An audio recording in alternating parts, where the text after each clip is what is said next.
Thank you very much to the members of the Karina Cultural Group for that performance. I now invite Monsignor Eustace Thomas to lead us in the invocation.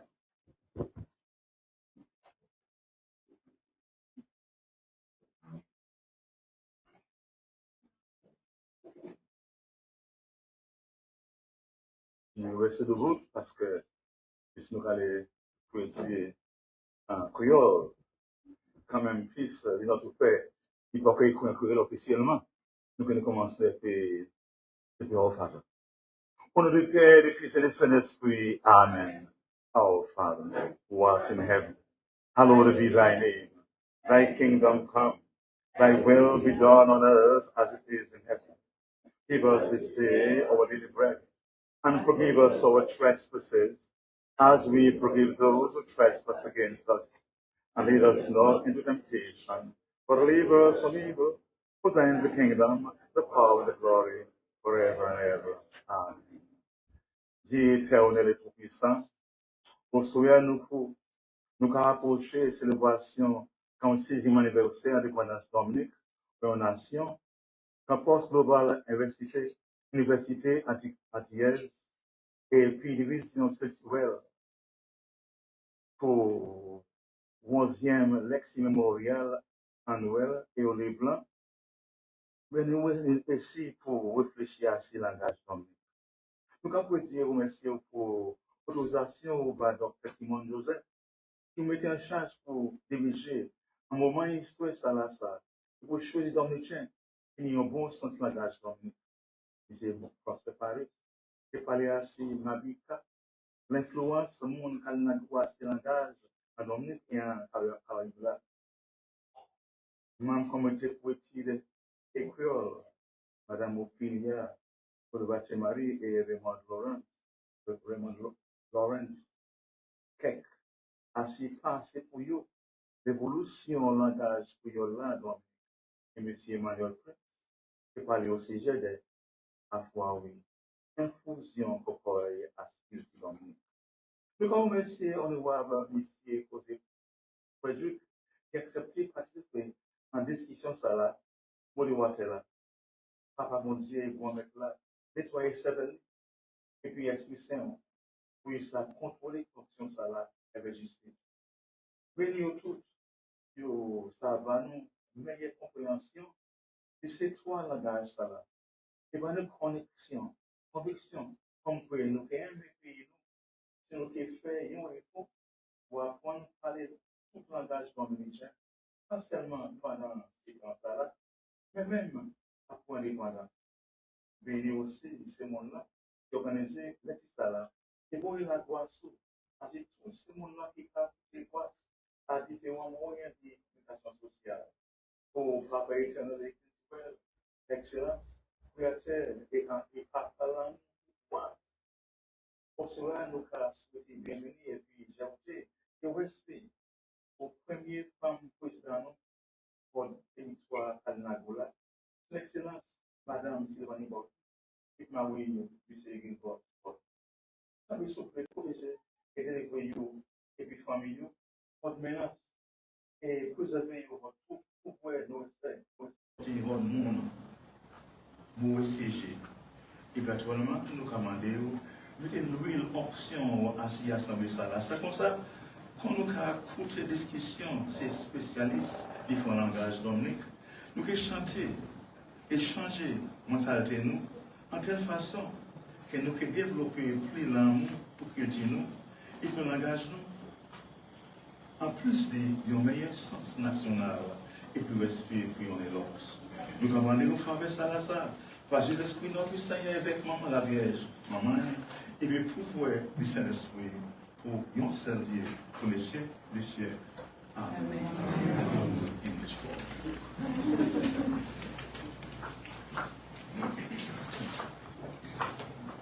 Thank you very much, Father. You can all have your seats now.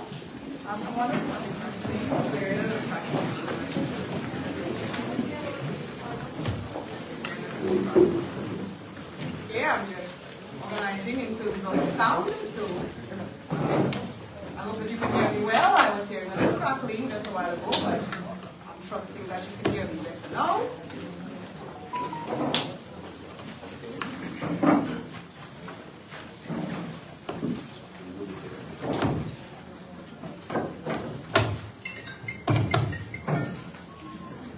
Your Excellency, Mrs. Sylvanie Bulton, President of the Commonwealth of Dominica, and Mr. Bulton, Mr. Wilson Matthew, Chief Cultural Officer acting in the Division of Culture and staff of the Division of Culture, Honorable Kozia Frederick, Minister of Environment, Rural Modernization, Kalinago Upliftment and Constituency Empowerment, and our moderator for tonight, Monsignor Eustace Thomas, priest at the Our Lady of Kwéyòl Parish, our panelists, Mr. Prosper Paris, Mr. Raymond Lawrence, Mrs. Ophelia Marie, and Mr. Emmanuel Prince, my staff at UWI Global Campus, audience members both in the auditorium and those joining us live via DBS, Kyrie, and Emonews, other media representatives, good evening to everyone.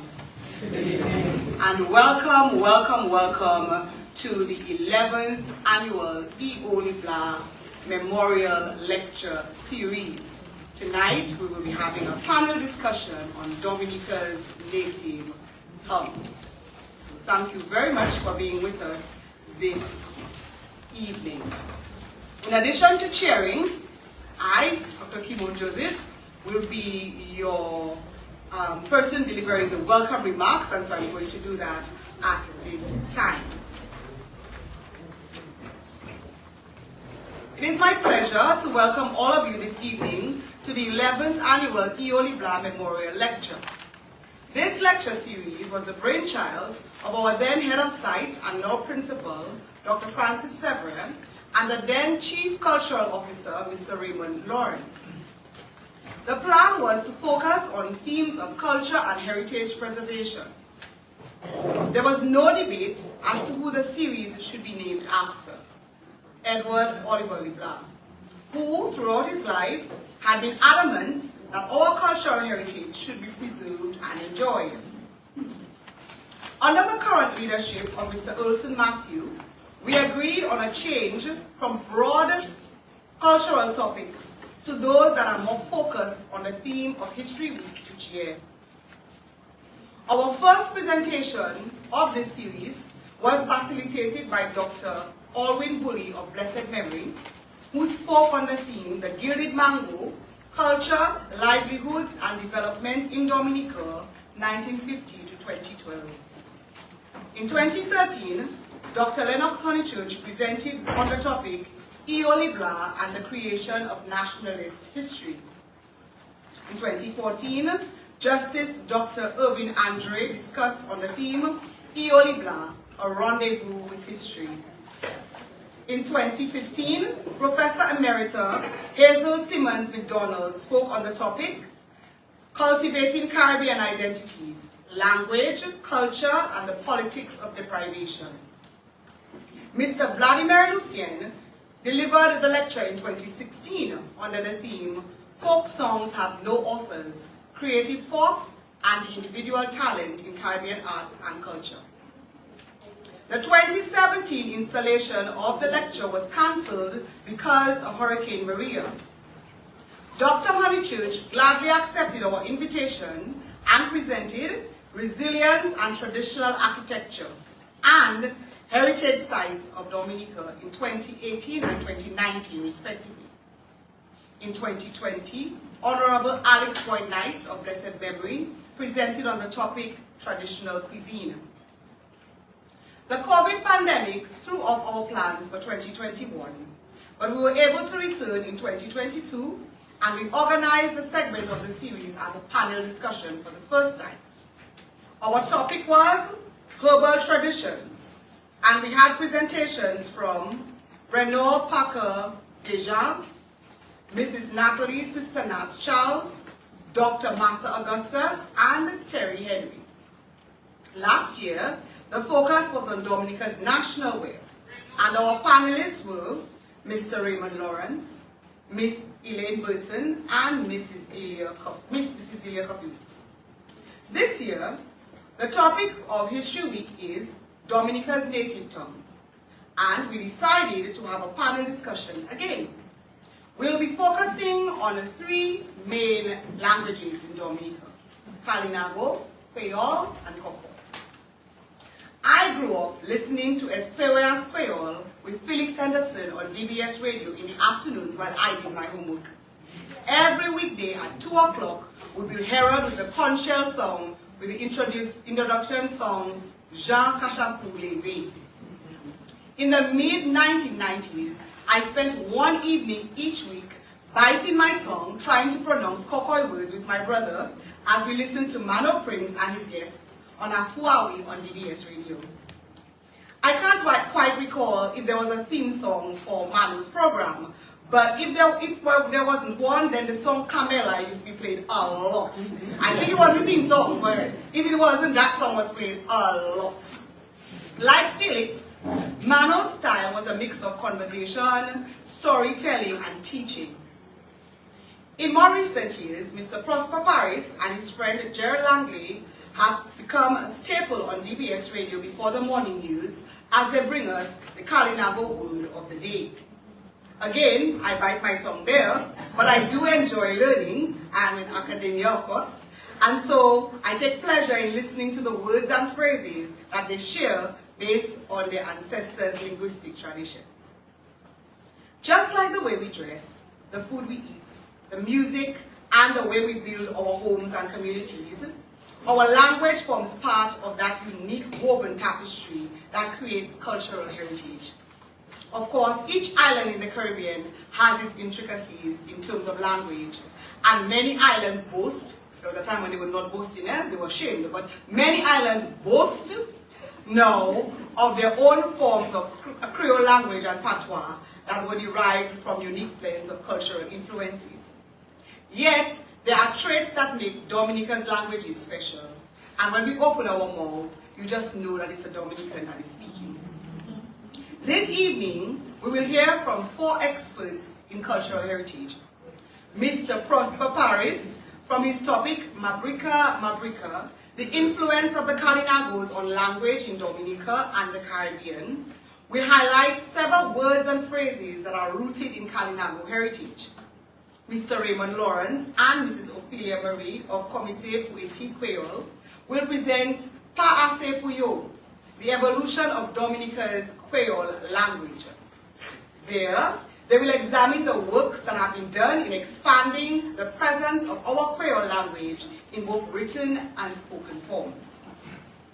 Finally, Mr. Emmanuel Prince will present on Afuawi, Kokoy's infusion in Dominica's culture, as he explores Kokoy's rich history in Marigot, Wesley, Woodford Hill, and I'm just recently finding out in Clifton too, and how that has expanded to touch other aspects of Dominica's rich cultural heritage. Our panel discussion tonight will be moderated by Honorable Kozia Frederick, the Minister of Environment, Rural Modernization, Kalinago Upliftment, and Constituency Empowerment. We are honored that he accepted our invitation to moderate. Thank you, sir. We at the UWI Global Campus wish to thank the Cultural Division, who has been working with us for the past 11 years to ensure that this series is executed as part of the National Independence Calendar each year. Also, UWI remains committed to its relationship that it has established with the Cultural Division. You and your staff have our full support, and we are grateful for the collaborations that we have engaged in both during independence and during emancipation. I always tell you, like you, our staff is young, but we are experienced and we are professional. I have no doubt that we can continue to work well together long into the future. Ms. Nadia Rivera, our Alumni Association President, is scheduled to give the vote of thanks later, but I do want to give some special highlights while I have the floor. Madam President Burton and Mr. Burton, it is a delight to have you with us this evening. The patronage of the President of the Commonwealth of Dominica has been welcomed at UWI events, and we are grateful for your support.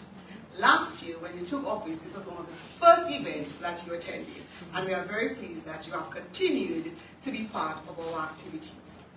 In addition, I'm grateful to my own staff for their continued support in this as well as other activities. I'm grateful for the support of the executive members of the Alumni Association as well as the Guild of Students who are on board for this project. I'm also grateful for the collaborative support from DBS Radio, Kyrie FM and Emonews who are carrying the events live. Time and time again, our media partners have proven to be good friends to UWI. The support that they have shared is unwavering, and I am grateful to Ivona, Steve, Emmeline, and their teams. We appreciate you very much. On behalf of the University of the West Indies, and in particular the students and staff of the Dominica site, I welcome everyone here this evening, and I anticipate a wonderful experience and a lively discussion afterwards. Thank you.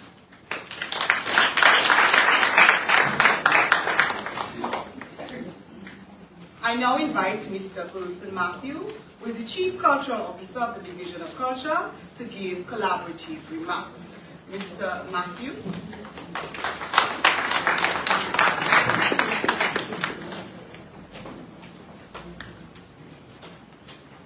Thank you very much, Kimon. Your Excellency, Mr. Sylvana Burton, President of the Commonwealth of Dominica, and Mr. Gilbert Burton. Dr. Kimon Joseph, Head of the UE Global Campus and staff of the UE Global Campus, staff of the Cultural Division, Honorable Kokoy Frederick, Minister for Environment and Rural Modernization, Kalinago Upliftment and Constituency Empowerment, and tonight's moderator, Monsignor Eustace Thomas, priest of Our Lady of Fairhaven Parish, our panelists, audience members, viewers, listeners, media, everybody present, good evening, and thank you, and welcome once again to the E.O LeBlanc Memorial Lecture, with this year's focus being on the native tongue. And I am intrigued to hear the different takes and perspectives on three of the languages spoken locally: Kalinago language, Kokoy, and Kwéyòl. The historical context, where are they coming from, how they got here, and how they have evolved. I know many people who are unable to speak Kwéyòl because it was used to cover up conversations not meant for children. Did we shoot ourselves in the foot there? Did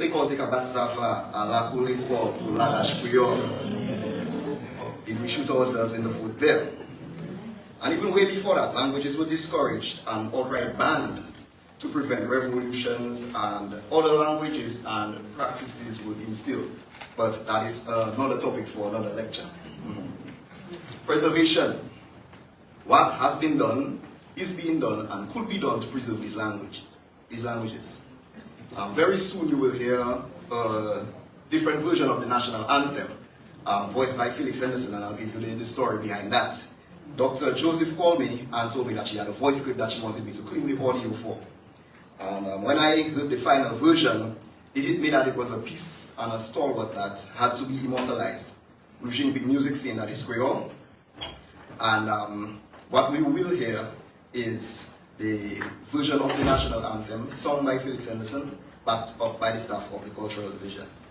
And we're not calling it official or anything like that, but just another way of expressing our gratitude for his contribution, and of course an addition to our cultural assets. Also, I can't wait to explore the importance of preservation as part of the broader cultural preservation narrative and the future. Presence on school curriculums from early ages akin to French and Spanish being offered at the grade K level, and working towards normalizing the daily use of these languages. Now, every time I come to UE, I mention preaching to the choir. Tonight is no exception. You are here because you are believers. But what fraction will you make up? Coming out of this, I hope we can identify all the stakeholders outside of the Cultural Division, KEC, TBS, Kwéyòl Heartbeat. Resource people, prospective employment opportunities, all with the preservation of Kwéyòl, Kokoy, and the Kalinago languages in mind. My expectations are high, and we anticipate a quality discussion matching that of the activities for the Independence season thus far: the opening parade, the art exhibition, the cultural semi-finals, the Hard Kwéyòl Fridays, and so on. I want to end by thanking some of the sponsors who have contributed to making this year's 46th anniversary the spectacle that you have been witnessing thus far. Josephine Gabriel and Company Limited, House of Lorraine, Fortune Hotel, Granby Credit Union, Flow, SGC Essentials All-in-One, Springfield Trading, Miss OECS, and the Signman Limited. It's not too early to start talking about sponsorship for next year, because I dream of a headline sponsor for the Independence season like what I saw presented by NBD last week. Just putting that out there, it will materialize.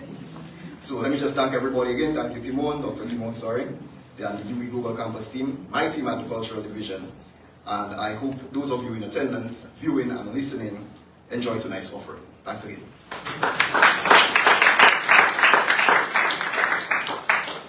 Thank you very much, Wilson. It really is our pleasure to continue to work with your team to bring both this E.O LeBlanc Memorial Lecture as well as the Independence lecture series that we have with the Cultural Division.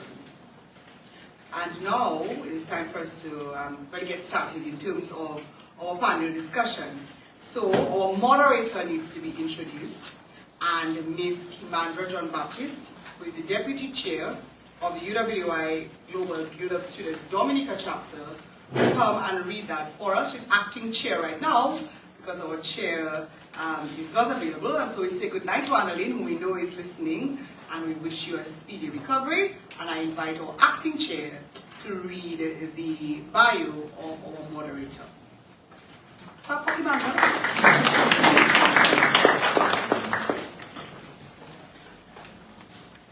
everyone. Good evening. Your Excellency, Mrs. Sylvanie Burton, President of the Commonwealth of Dominica, and Mr. Gilbert Burton, Dr. Kimon Joseph, Head of UE Global Campus and staff of UE Global Campus, Mr. Elson Matthew, Chief Cultural Officer, Division of Culture, and staff of the Division of Culture, Honorable Kokoy Frederick, Minister of Environment, Rural Modernization, Kalinago Upliftment, and Constituency Empowerment, and tonight's moderator, Monsignor Eustace Thomas, priest of Our Lady of Fairhaven Parish, our panelists, Mr. Prosper Paris, Mr. Raymond Lawrence, Mrs. Ophelia Marie, and Mr. Emmanuel Prince, audience members in the auditorium, and those joining live via DBS Radio, Carry FM, and Emonews, media representatives, good evening to all. The Honorable Kokoy Pius Frederick is the Minister of Environment, Rural Modernization, Kalinago Upliftment, and Constituency Empowerment, and the Parliamentary Representative for the Salivia constituency. Kokoy holds a teaching certificate from the Dominica Teachers Training College. Later, he pursued a Bachelor's of Arts degree honors in history with political science at the UE Kwéyòl campus. Kokoy commenced his professional career as a teacher at Salivia Primary School and later served as a development officer in the Ministry of Kalinago Affairs. Beyond his legislative duties, he actively contributes to the Dominica Reparations Committee and the Kalinago Events Committee. Kokoy is from Salivia, and he and his wife, Gwyneth, have been married for many years. They have 2 children and 1 grandchild. Please welcome our moderator for tonight's proceedings, Honorable Kokoy Frederick.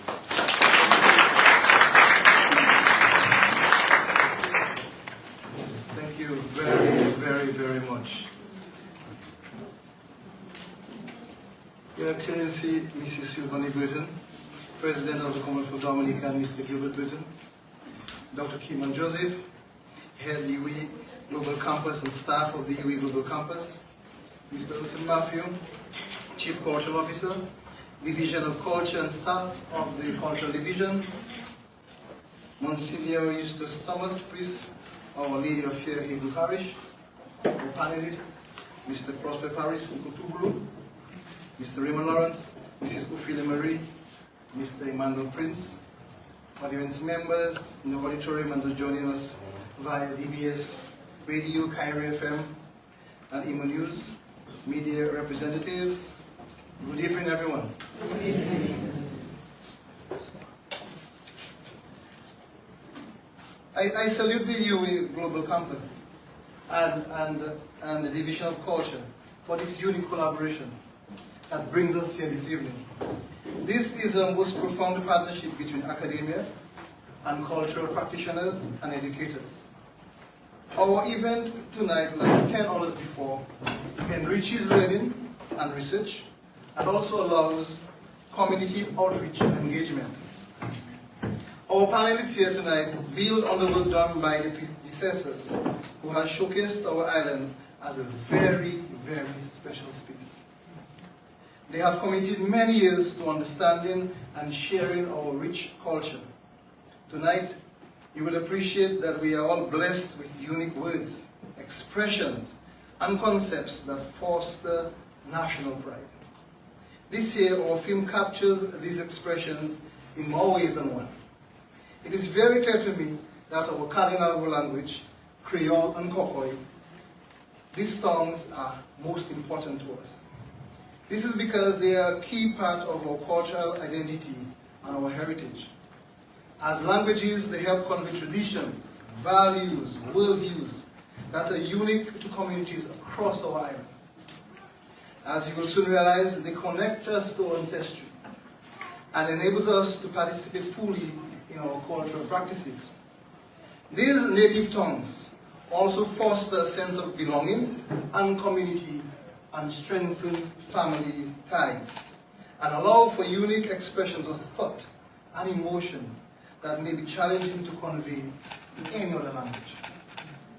I am humbled and honored to help guide the conversations this evening. I am happy to see all of you here and know for a fact that you are well aware of the importance of our native tongues. You are joining our panelists in helping to preserve these native tongues. We must preserve them in order to maintain our cultural diversity and knowledge embedded in them. These include traditional ecological wisdom, folklore, and our history. We are not doing this only for ourselves. The evidence is clear that when native tongues die, a significant part of modern cultural richness and diversity is lost. Friends, I'm very pleased to introduce our panelists this evening. Our first panelist is Prosper Nicotubulu Paris. He's a cultural elder in the Ministry of Environment. He's a language researcher, cultural activist, storyteller, singer, songwriter, and performer from Bataka in the Kalinago territory. Nicotubulu works as an events coordinator for several activities in the Kalinago territory, including Carnival, Kalinago Week, and Indigenous Peoples Week. Until recently, he was the longest serving president of the Caribbean Cultural Group, having led that group for more than 20 years. Furthermore, Nicotubulu has presented several educational lectures and presentations on Kalinago culture, locally, regionally, and internationally. It was during his time as a member of the Kalinago Council that Prosper's passion for research on Kalinago language took root. He labored extensively by seeking out Kalinago elders who knew words and terms, as well as reviewing written works on Kalinago by Breton and others. Together with his friends and colleague, Gerard Langley, he initiated the Kalinago Word of the Day program on DBS Radio. In addition, Nicotubulu has provided research assistance on several published projects, including Fam Hawaii by Natalie Charles and Myths and Legend by Julius Green. He's currently working with Hassan Kitchener on a book project titled Introduction to the Caribbean Language, Erie. Mr. Raymond Lawrence. Raymond Lawrence is a retired Chief Cultural Officer. At present, he is the chair of the National Emblems Committee and the Comité pour Études Kwéyòl KEC. Raymond holds a master's degree in mass communications and culture from the University of North Texas, a bachelor's degree from the University of Steubenville in Ohio, and a certificate in management studies from UE-Mona. Raymond worked with the Dominica's Division of Culture for 36 years. He was also chair of the National Cultural Council and chair of the Independence Committee for many years. He is the artistic director of the longest-serving creative dance group in Dominica, the Waitikoboli Dance Theatre Company, and organizes the Miss Teen Dominica pageant. He was a radio broadcaster for a total of 10 years, first with Dominica Broadcasting Corporation Radio, and then Radio Antilles International in Montserrat.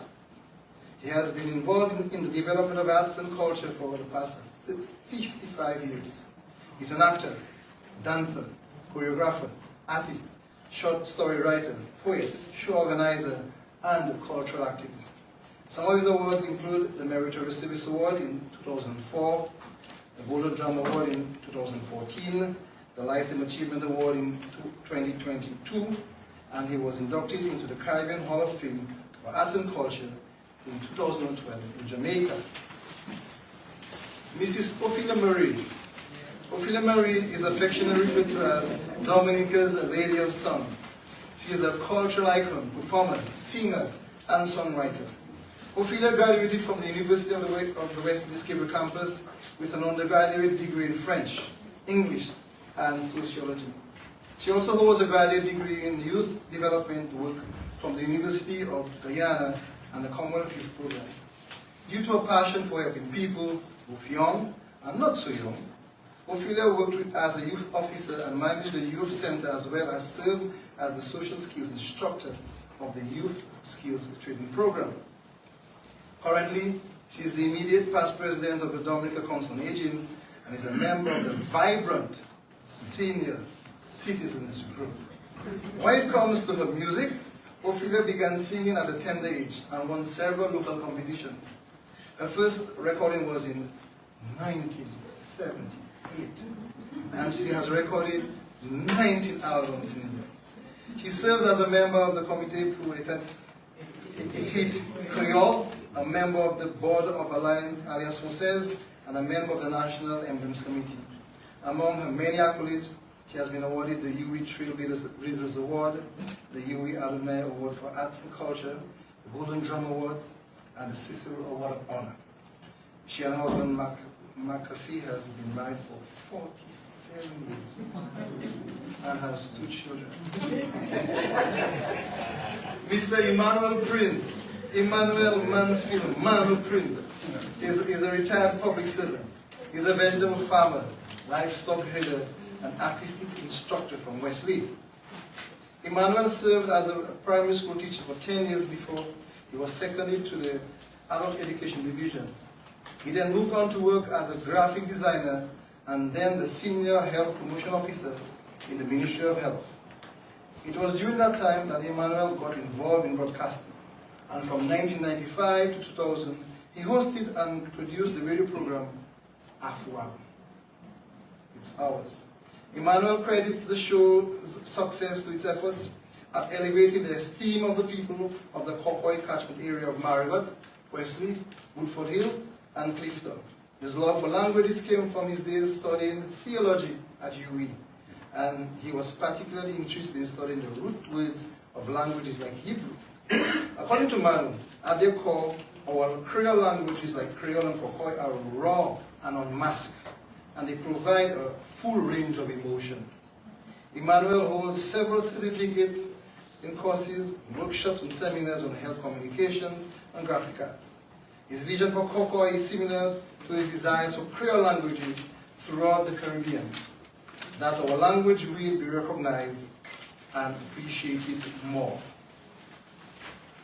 I take this opportunity to welcome Nico Chubulu, Mr. Prosper Paris, to the podium as he expresses Mabrika, the influence of the Kalinagos on the language in Dominica and the Caribbean.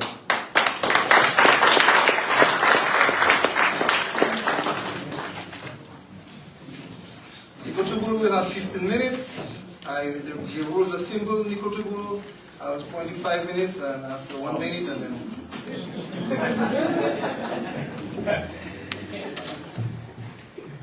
Thank you, Mr. Moderator. Protocol has been established, so I'll go right into it. And,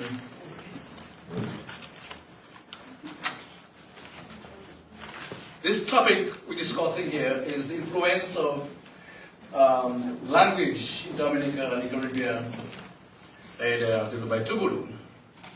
Now, language, as you know, it is the principal method of communication, of human communication, using words structured in what we call a way that is accepted by all.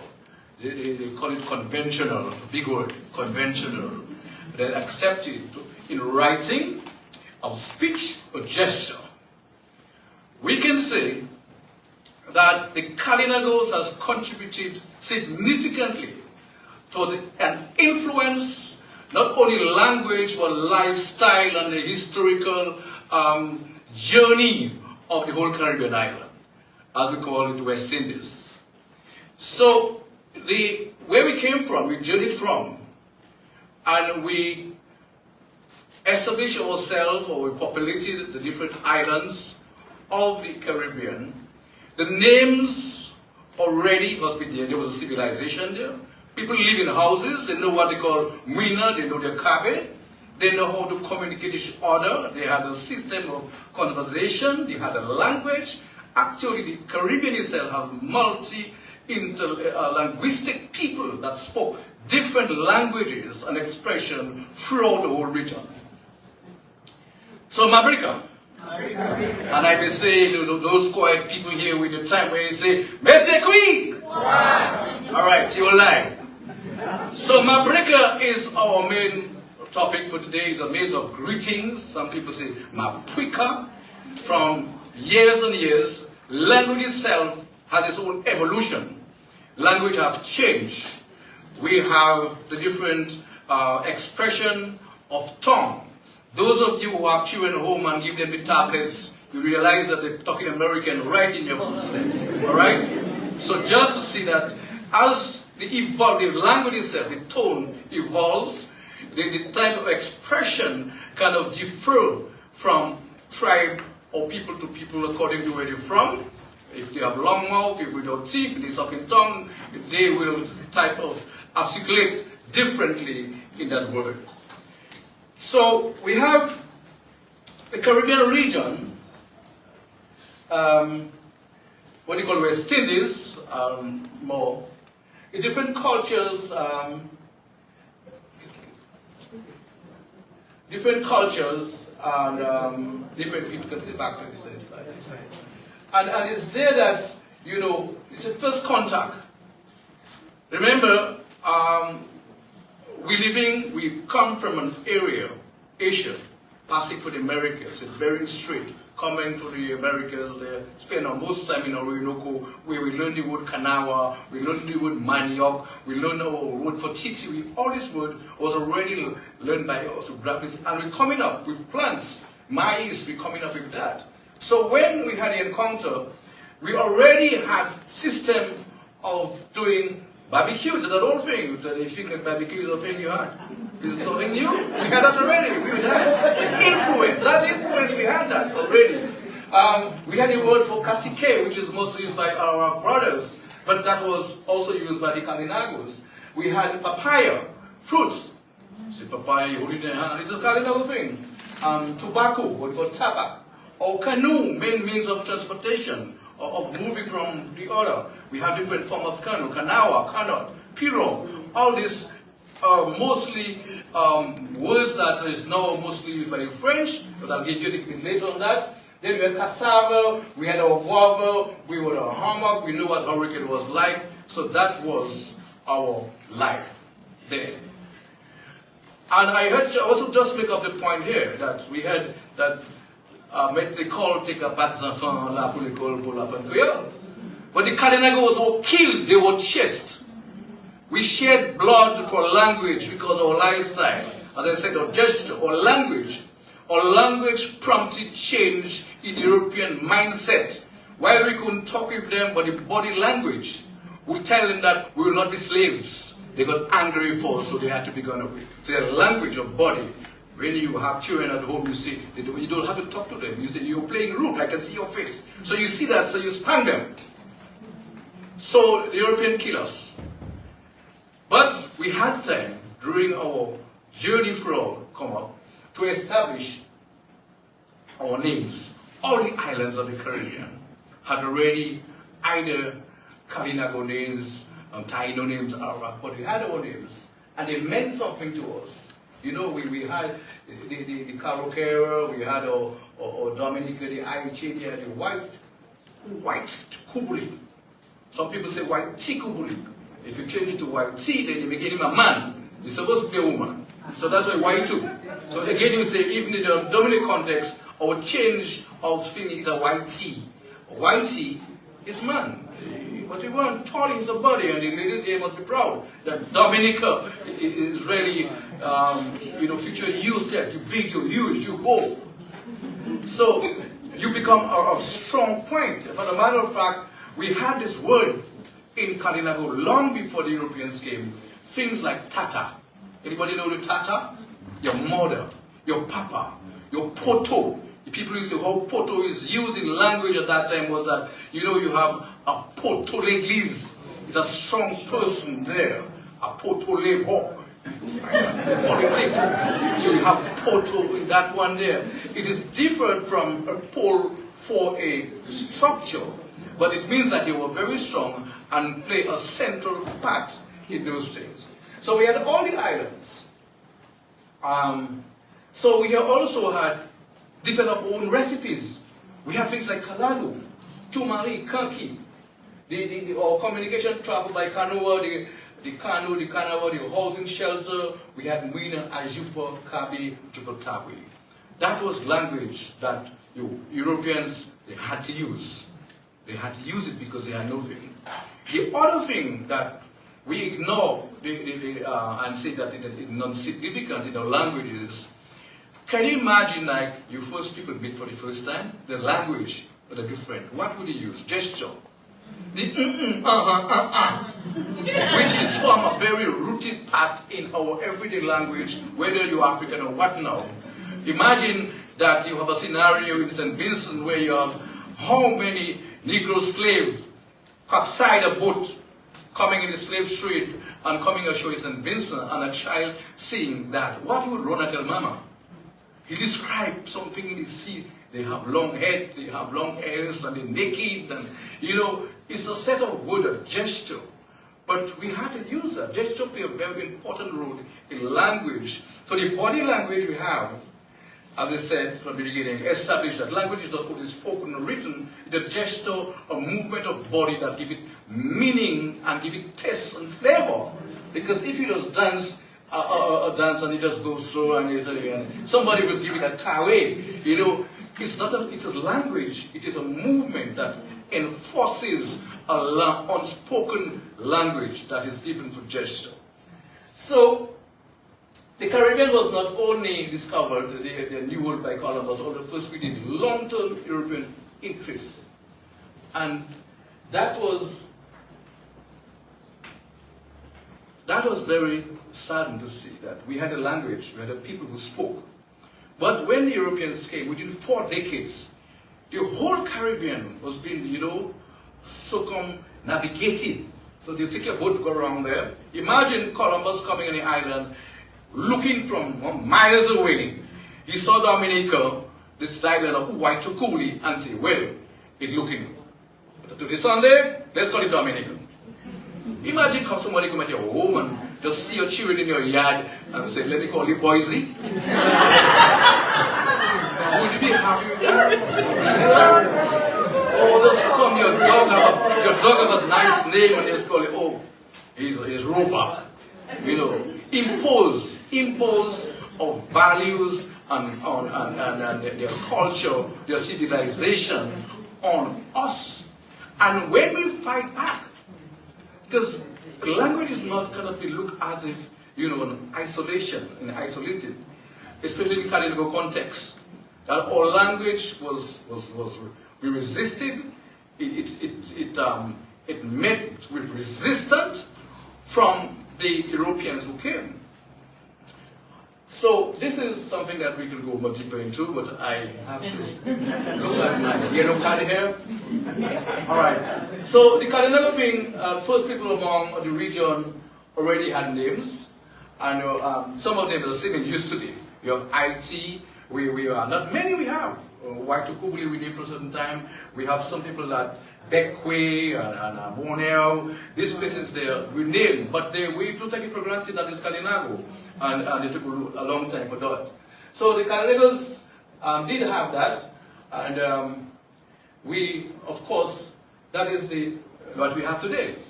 Might have changed depending on what was the type of colonists that came. So you have the Dutch St. Croix, you had the French, the English, and all kind of nation coming, and we established that is almost what we have today. So our language in terms of names of places was washing out slowly. All right, we have to move on. The influence of Kalinago language in Dominica is much more evident. Much more evident for the historical. We say that language change with times. Because what happened? The number of speakers we had on the island was dying out. St. Vincent, that was a bigger population of by 1779, was 5,000 Kalinagos was taken on the ship on the coast of Honduras. You know how many tongues that went with it? And how many words we lost? That is that. So while we were building up pots and the emancipation of slave before that has to come in and build a Kwéyòl, now all was losing. But they couldn't because we were still here. That's called resilience, that we had our names on the islands and different type of things. So we still have Kokoy history, we have Bawi, we still have Leyu, we still have Sibuli, and most of the island there, we can take a look at the whole map, and Dominica is very rich in Kalinago places which are named. So at the time of Conquer Europeans was throughout the Lesser Antilles we had all of the island talking island Kalinago, except Trinidad, because we came from Orinoco, we passed through. So all of the islands we spoke. And turn the next slide. So that is what we have now, and we still can see some of the names that was changed, some of them because there's a few of them that is still there. Because any man who does come, a fellow from Matley come and he picks up land, his name is born here, we just name the place after him. You know, and that is it. Nobody asks a question, they don't care. The Kalinago name was already. But they don't care because a big man here, you just say this, that's give it a name. And so we lost that flavor. So we end up with the Kwéyòl canal. The Kalinago word mix up with English, with French, and we call that the Kwéyòl pot. So in Dominica now we have most of the thing has Kwéyòl in it. Kwéyòl. So the canary, we have the places, the name of villages. We still do our special food. We say woti, like a roast, it's a fire. We say watu, which is a close resemblance in Kalinago. So we cannot run away from it that, you know, our language, though it is spoken, but it's kind of formed that integrated part of the Kwéyòl that we're speaking now, that we all enjoy and say, well, it is so beautiful that we can even have a Kwéyòl dress and color from Africa. So we have to be able to be wearing our Kalinago chain too, to show we have Kalinago flavor. So we have different fruits that are named in Dominica. We have the papaya, we have the shakuti, we have the ananas, the papaya, we have balata kurukum. Next slide, please. Then and we have other household tools like matutu. We have ropes, karabuli, karata, kabuya. We have canary still. We still use our kui. We still use our kuku. The Kalinago people don't know it yet, but it's a part of kitchen utensil. And then many of our birds, or gigli, or fishes like teta, or crabs like zagaya, simic, tululu, lumbi. All this is Kalinago words that is used in our Kwéyòl language. And then we have other trees like akaju, balata, mapu, kako, kashibu. All these are Kalinago words which on the island which we can use. And then we have Kwéyòl expression that is similar. Kwéyòl expression that is similar. Kasa batu yakan. Kasa batu yakan. Kisa ukafe. That is to show you how we use the sa and the ki and the ka in Kwéyòl, which is rooted in Kalinago language. And we also have makanoa, maho, mweka, viva maho, aibin maho. But we use maho because maho is a place in Dominica. And then We have. That's it. But just to conclude, to what we do to honor the resilience of Kalinago language, how we can honor that in a space like this, the UV and other things. I think it's that seriously we take note and say that we should rename and rename officially our name of Dominica Kwéyòl. Thank you.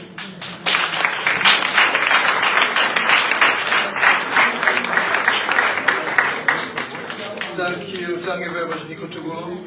That's my kind of brother right there. We do have a Creole piece, and this presentation will be shared by Ophelia and Raymond. Maybe 7.5, 7.5, or 8, 7, or 10, 5. No problem. So really, they're going to share on the evolution of the Creole language, and you will clearly see that that it's an offshoot from the representation that Prosper started off. Start first, ladies first.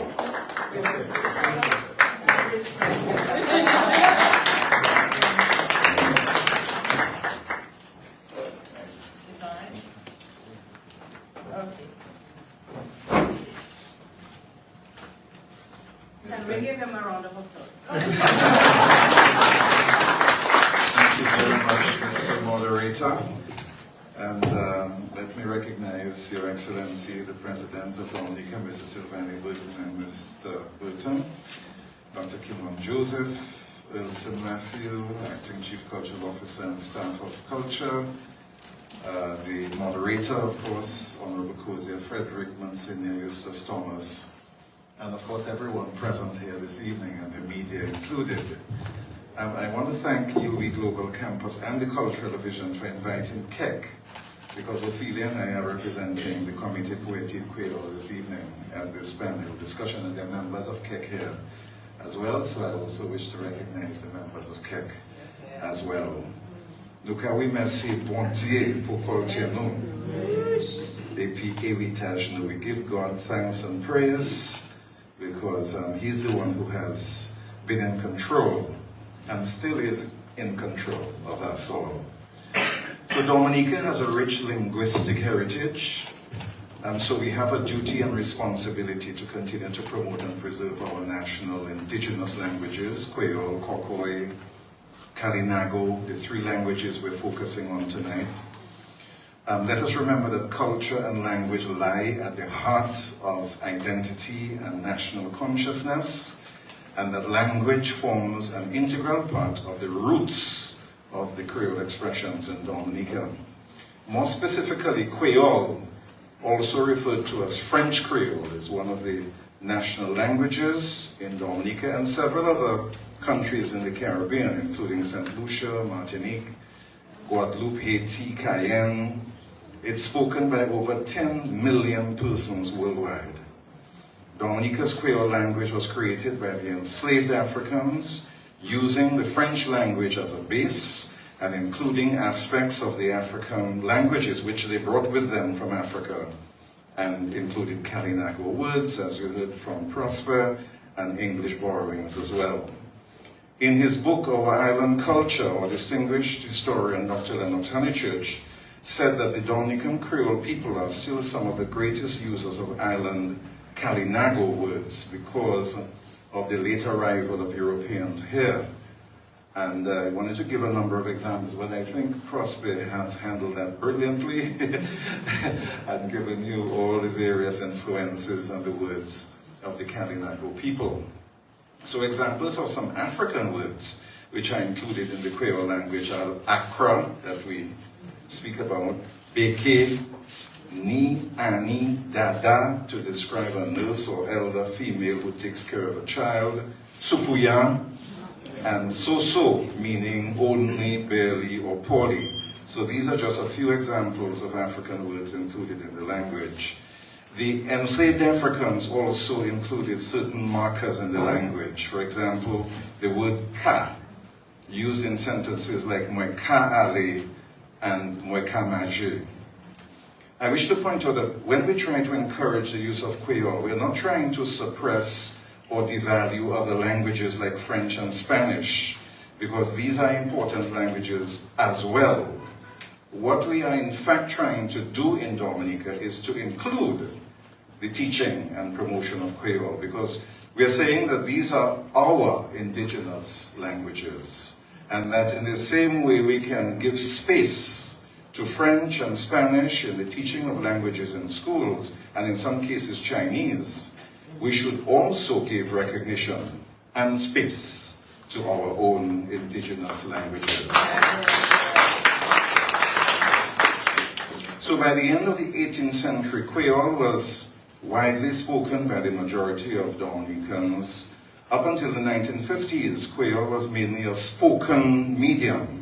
It was used mainly in everyday conversation. It was not the language of education, justice, and government systems. That was English. Generally, Dominicans created special Kwéyòl songs for various occasions, such as work, masquerade, wakes, and also for feast days and other social gatherings and events. Kwéyòl songs composed for masquerade were called Chate Mas, and together with the Lapo Capuit, let me tell you, would make the streets really come alive at masquerade time. Dominicans traveling to Guadeloupe and Martinique have always found the Kwéyòl language very useful and convenient in communicating with the people in Guadeloupe and Martinique. In fact, one cannot deny that the Kwéyòl language has facilitated communication between our countries in conducting business, in cultural exchange, in visits to family members and friends, and just in socializing and navigating our way in our neighboring countries. Not forgetting St. Lucia, where a lot of Kwéyòl is spoken. So when we visit St. Lucia, we feel closely connected because they too speak Kwéyòl and English just like us. In the 1950s into the 1960s, Mabel Sissi Corderon was at the forefront of promoting the Kwéyòl language, especially through her Kwéyòl folk songs. She was also a very passionate promoter of our Creole wear and our folk dances. She formed the Kyrie Artistic Troupe, which performed many Kwéyòl songs, some of which Mrs. Corderon composed herself. The group also promoted Dominica's Creole wear and the folk dances. In those days, many Dominicans frowned upon the use of the Creole language and felt that it was not a proper language and that Dominicans should be encouraged to speak proper English instead. Many parents, even if they could speak the Kwéyòl themselves, would discourage their children from speaking the language, and I think we all know that. So there were efforts to suppress the language in more ways than one. So in that period, Ma Corderon, she received a lot of pushback and criticism from members of the society, but it appeared that Ma Corderon remained undaunted in her promotion of the Creole language, the Creole wear, and the traditional dances. So long before the term resilient became commonplace in our society, there was already a tremendous amount of resilience in Dominica, especially with the Kalinago, the Maroons, and cultural stalwarts like Mrs. Corderon. Around that same time, in the 1960s, Edward Oliver LeBlanc became Dominica's chief minister in 1961. Later on, he became the first premier in 1967. LeBlanc loved Dominican culture and heritage, and he loved the Kwéyòl language in particular. In fact, he had written several poems in Kwéyòl. He came up with the idea of introducing the National Day competitions, which he thought would help promote and preserve all of Dominica's traditional expressions, including the Kwéyòl songs, the oral traditions like contes, and folk dances and music. So in 1965, the National Day competitions were introduced. These competitions provided a wonderful opportunity for the promotion of the Kwéyòl songs and music and the oral traditions of Dominica and our Creole culture as a whole. The competitions provided greater recognition of our Creole expressions. In fact, I want to say that these National Day celebrations, which evolved into the independence celebrations, acted as tremendously important vehicles in carrying, sustaining, promoting and preserving, especially our traditional culture. And these competitions and celebrations served as a very important catalyst to inspire and encourage all the various modern genres of music and cultural expressions which have emerged and which have been strengthened in Dominica through the years. And in the late 1960s and early 70s, you had Jean Lawrence Mathurin, who began composing and performing and recording Kwéyòl songs, together with her group, the Siffla Motin Chorale, which she had founded and which she led. The music of the Siffla Motin Chorale has endured now for over 50 years and is still enjoyed by Dominicans all over the world. In the early 1970s, there was also another choral group which emerged, the La Étoile Chorale from Grand Bay, which also recorded traditional Kwéyòl songs, especially from the Grand Bay experience. And the songs were all in Kwéyòl, and in that way helped to promote and preserve the Kwéyòl language. In 1971, Radio Dominica had just come on stream, and the manager at the time, Jeff Charles, used the opportunity to really promote the Kwéyòl music of groups like the Carrie Artistic Troupe, the Siffla Motin Chorale, and the La Étoile Chorale. And while these songs and Kwéyòl language promotion were not in the schools at the time, but they were playing a great role in public awareness and appreciation of the Kwéyòl language. So Radio Dominica, which then evolved into DBS Radio, began introducing Kwéyòl language programs like Noumem and SPOS Kwéyòl, and they also introduced Kwéyòl News as part of the station's broadcast programming. In the 1970s, our popular Kadas music was created, and that type of music also began promoting the Kwéyòl language through the music expressions of bands like Exile One, Gramax, Midnight Groovers, Bells Combo, among others, and individual artists like Janet Azuz and Ophelia. Later on in the 1980s, WCK created bouillon music, which was inspired and influenced by Jinping music, Lapo Kabwit, Bella Rhythms, etc. And of course, bands like First Serenade, Triple K, Signal Band, individuals like Asa Banton also created, performed, and promoted the bouillon music. In 1981, Alwyn Woody was Chief Cultural Officer at the time. The Comité Poétique Kwéyòl, KEK, was created, and Heritage Day and Creole Day were introduced into the independence celebrations. Creole Day and Heritage Day have now blossomed into two of the most major events during our independence celebrations. And following the introduction of Creole Day in 1981, this initiative by Dominica influenced the introduction of the International Creole Day in 1983.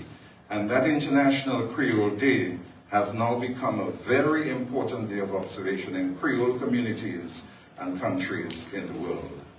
A Creole dictionary was researched, compiled, and published through the hard work of KEK members like the late Marcel Jamala Fontaine, the late Felix Henderson, Sonia Akpa, Gregory Rabes, the late Sonia Lloyd, the late Anita James, Jeno Jacob, and Arlington James. That first dictionary was launched in 1991.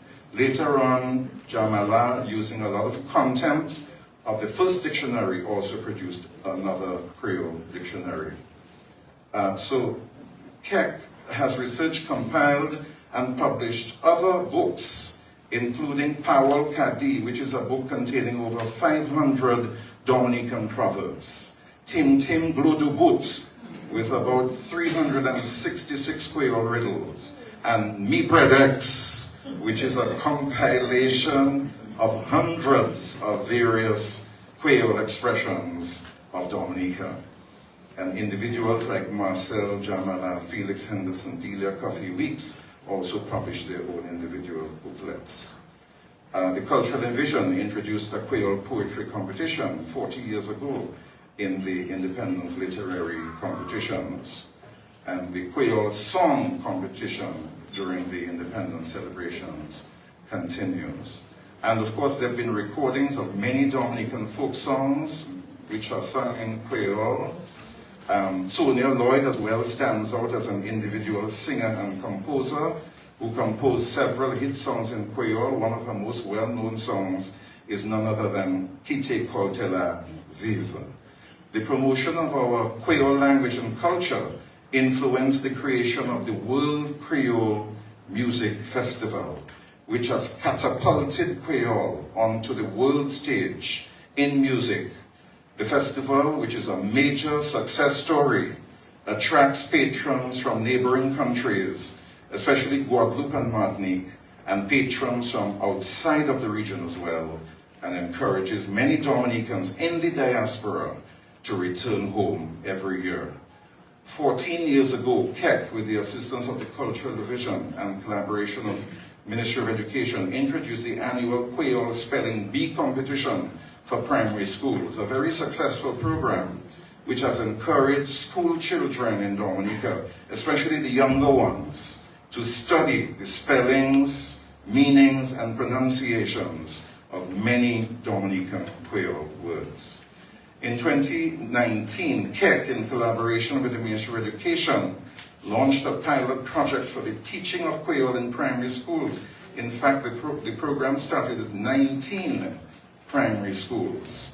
Unfortunately, it was affected by COVID, and only a few schools now have continued with the program. However, KEC is in discussions with the Ministry of Education to have this program revived and expanded to all primary schools in Dominica and eventually to all secondary schools as well. Because we feel that the teaching of Kwéyòl in schools will play a very significant and vital role in strengthening the speaking and the use of Kwéyòl in Dominica. The UE Global Campus has also embarked on a program of teaching Kwéyòl to adults in 6-week programs taught by Sonia Akpa and Delia Weeks. Last year, KEC launched a new publication called Anu Akwan Kwéyòl, which is a learning and teaching tool for the speaking and writing of Kwéyòl.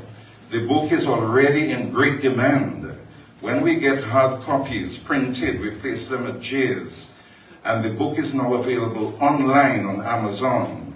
For persons who wish to purchase a book on Amazon, you can go to Amazon and type www.amazon.com, and then you begin to type the name of the book. So you start with Anu, A-N-N-O-U, space, and the first 3 letters of the next word, Akwan, A-P-W, and then the book will appear, and you can click on it and just follow the directions to purchase it. We've established a KEC website where you can get information on KEC's activities. We're now working on a new Creole language dictionary as well. And on the occasion of KEC's 40th anniversary in 2021, KEC took a decision to develop a national Kwéyòl language policy. So a subcommittee was established which led to the formulation of a draft policy document. We think that a Kwéyòl language policy is important because it helps to define and clarify our vision and our goals for the further development and preservation of the language. I'm sure most of you here have heard the More Kwéyòl program on DBS Experience Kwéyòl. So that's a program of KEC which was introduced 2 years ago. And we also just launched a radio program this week, Tuesday, on Q95. The program is called Mouvement Kwéyòl. So the program will be aired every Tuesday evening now, hosted by Wadix from 6 in the evening. So ladies and gentlemen, in conclusion, I think we can say that we have made great strides in Kwéyòl language development in Dominica, and the work of KEC has had not just local, but regional and international impact. We now have to look at how we can build on these foundations set by all those involved and all the progress which we have made so far. There are many advantages to the continued promotion of the Kwéyòl language, such as giving a lot of meaning and depth to our expressions, like in our day-to-day conversations in Kwéyòl, and in our songs, our music. Ophile is still producing beautiful Kwéyòl music, Midnight Groovers, I mean, you name it. Our dances like ballet, when they do the ballet, you hear those chatwell belting out those kind of Kwéyòl powerful songs. our contes, our other oral traditions. The language is helping us communicate still with Creole-speaking neighbors, Guadeloupe, Martinique, with the Haitians who are now here in Dominica. But maybe most importantly, our languages are uniting us as a people. Our Kwéyòl, our Kokoy, our Kalinago, they help to bind us together as a people. And that's one of the strong points of helping to maintain and promote and preserve this beautiful language of ours. So based on the richness, the impact, and the vital importance of the language in our culture, our identity, our heritage, and our present-day living, we should make every effort to keep our Kwéyòl language alive and vibrant for generations to come. Thank you very much.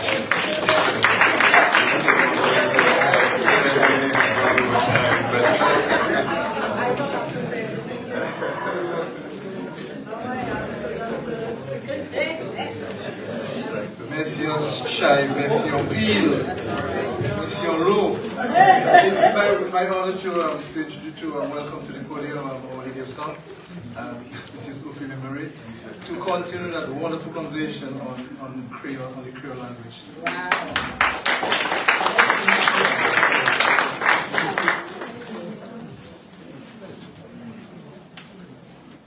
Moi, j'ai caressé pas dire rien.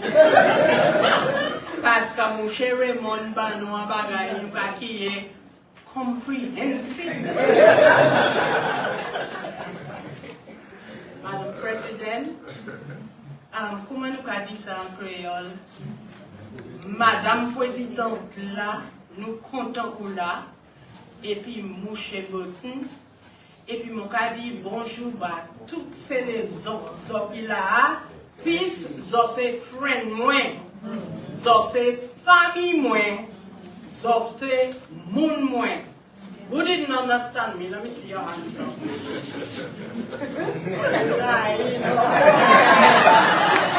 Okay, and I'm going to be naughty in the sense that I will talk a little Creole. I wanted to talk all you know. But Mr. Lawrence is saying that it's fine. Okay, mais money put this so. Et puis tout ça, mon cher Raymond, dit, ça moi t'es supposé faire, c'est disons au la montée que aimait Créole là aller. Who didn't understand? Oh, you lie. Ok, comme ça, moi que réduit ça, mon cadia, moi que en y basant ces perspectives là. Qui nous a ouais devant nous. Ok? Comme ça, moi aimé faire qui zoka comprendre moins. Mon y en wave comme Martin Luther King. Magali dit moins. C'est pour nous chercher signe pour ces chiméens. Eh bien, pour ces bâtiments-là, ces buildings-là. So if we have signs, and they are in English and in Creole, yes, we will understand the Creole better. You agree? Magali dis-moi tout activité qui écrit dans le livre, comme word search, jigsaw puzzle. Si nous bamons ça en créole, est-ce que comprendre meilleur comment pour épeler spell ces mots-là? Okay, just using word search and what have you in English, but putting it into the Creole so that we'll understand how to spell it. What do you think? Yeah. It will work? Okay. À force moi maison. Michel Lawrence dit nous allez sur internet et puis nous a acheté livre. Mais nous a mettez créole là sur internet là tout. Oui. Nous a mettez dans TikTok, dans qui ça encore? Facebook, Instagram. YouTube, tout piquet qui nous a appris les jours ça, nous a dit en English. C'est français qui a dit Internet, et puis il a dit Facebook, il a dit Facebook. Et comme ça, nous, ça apprend toutes ces vidéos ça assis ligne, online. Ces chants-là, nous avons chanté. Là, nous allons bon, en place en bas, si on dit que vous voyez un advertisement, pas moins. Mais si nous mettons, ça y a karaoke en créole, nous pouvons comprendre et nous pouvons chanter. Nous ça fait même fait yon assis, nous c'est causer, non c'est payos oui. Nous ça met en bas contre payos, parler ban nous souhait là et puis nous va chanter. OK? Et puis toutes ces chanter à Monsignor Thomas fait là. Nous va ça mettre ça dans karaoke et puis chanter non. Zoka dit of course. Mais oui, nous ça fait. Nous sommes en classe en l'école, nous jamais, comme M. Raymond dit ça. À nous continuer à faire, comme M. Cosier là, nous demandons d'aller en cabinet pour demander ces gens-là pour vivre et mettre là dans toute cette école-là. Parce que tout le monde, tout le maman est supposé parler créole là. Si c'est ici, il y a vivre. Ce n'est pas jamais tant monde blanc qui est au pisco, vini Dominica et parler créole. Il y a parler mais qui mouille, qui va chanter pour 40 années. Comme ça veut dire tout le monde. Les yo dit wo aini en chinois. Ou ka dit moi aimer tout. Ça veut dire nous avons compris l'autre. Tout Dominicien, si vous ne parlez pas créole, mon web ça là. Et puis Magali dit moi, il s'est fait. Moi, je bien aimé, ouais, et puis tant créole, qu'a parlé à la caille parlement là. Et nous pas obligés de traduire, nous pas obligés de translate quand nous dit en anglais. Puis, Zoka écouter moi, puis Zoka garder moi, comme si Zoka comprend moi. D'être ces langages-là, et des mouvements-là, et comme ma brigade nous a body language là, ça qu'a parlé, comme ça, en nous essayer, mon cher Cosier. Dans cette banque-là, nous supposons ni créole. Les mots vignent et puis mon mandé. Montrez mon compte ça là, pour mon savoir si tout l'argent moi là. C'est pas pour aller acheter un autre monde pour parler bah moi parce que moi capable parler créole. No, I think in the banks everybody should be talking Creole. Yes. And if you don't know how to talk Creole in the banks, please call Kek, or call Yui, or call Alliance Française, or call the other people that are teaching Creole. Puisque nous tous, nous supposons connaître Creole là. On l'audience, when you go to court and those people who prefer to talk the Creole are being insisted upon the English. Forget the language, forgive the language. You're in trouble. Give them a chance to live and to express themselves to the best of their ability. All documents should be at least in English and Creole. At least. And you know, you go to Miami and you get Creole on the headlines. You can see on which road you are in Creole. So why we can't have it here? You know Creole.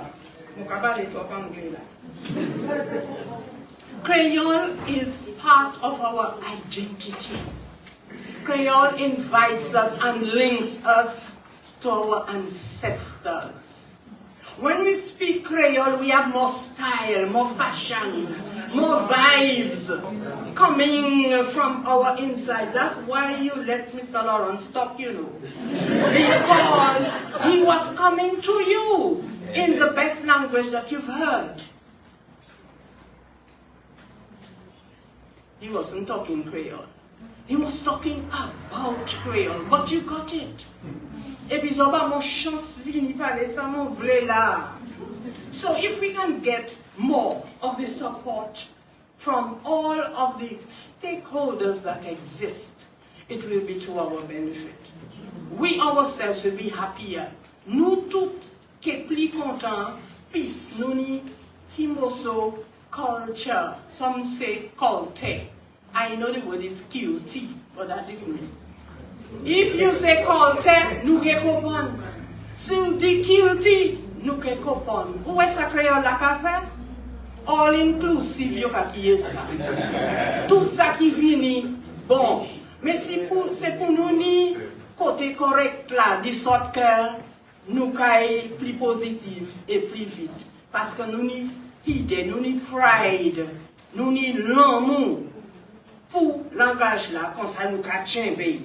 Mon ka ouais moun ka parti, c'est pour d'être supposé arrêter. Mais comme mon ka mande chaque yon disons, s'il vous plaît. Tout ça ça fait pour préserver le langage là, s'il vous plaît, fait. Ini ces jeunes monde là, yo ka di ou, Mommy, I going down there, my friend Pose waiting on me. Pose pa Creole, ebe chembe epi grandi assoy. Mi Sonia qui va mon ça. Et puis ini d'autres manières yo ka servi Creole là, comme ça chembe epi fait monter. Et puis yo, ba yo, nous besoin ces jeunesse là. Ces chansons-là, yo ka jouer les jours ça, ni c'est mots nous pas aimer. Et bien yo ka ba l'histoire, yo ka décrit que yo ka dit bagay ou av l'écouter, bagay qui supposé rester en chamou, en bakaba nous-mêmes. Moutoué yo Créole là, souple. C'est à nous partager.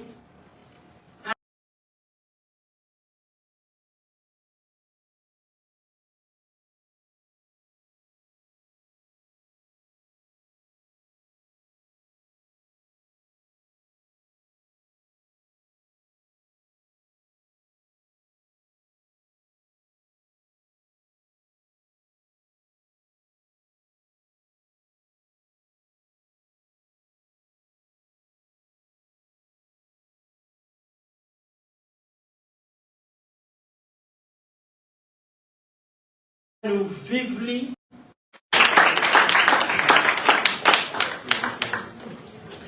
Thank you very much, Lady of Sound. Thank you very much. So we can see the connection from Kalinago, the Creole language was developed over time. And it's clear that it is only 18th century marriage of African language, Kalinago language and also European languages. At this time, we'd like to invite Mr. Emmanuel Mano, a friend of mine, to look at Kokoy's infusion into Dominica's culture.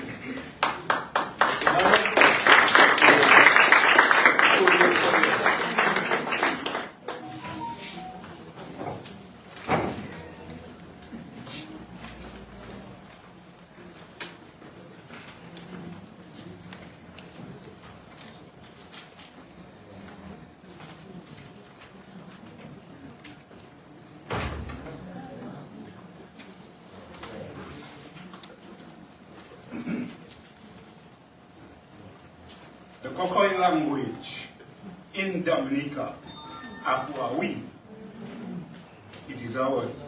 It is our own. It belongs to us. I can underline that with all the other presenters that are here in relation to Creole languages. Creole languages is the soul of the people. And you heard Reverend Eustace Thomas prayed in Kwéyòl, and you could feel the soul of it. Oh God, look at what the young man do. Papa bones, yeah. You feel those things. Yes. Your Excellency, Sylvani Button and Mr. Button.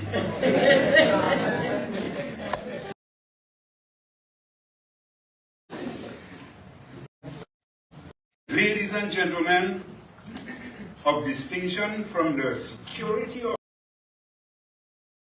officer through to Dr. Kimon team at the UE Global Campus, Dominica, this wonderful audience present and the audience in cyberspace, who will in a great way enhance this evening's atmosphere.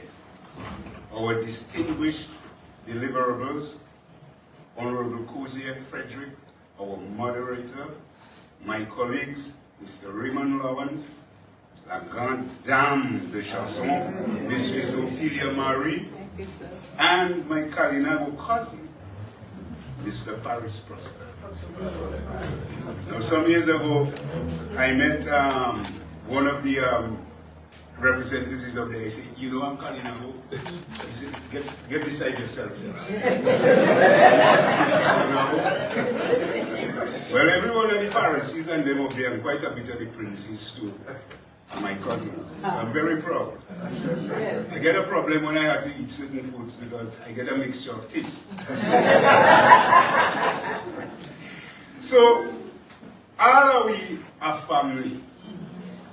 Once we can understand that, then our song will work well.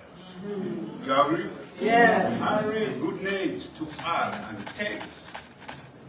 Tonight we are going to take a brief look at the role of Kokoy in the Dominican cultural landscape.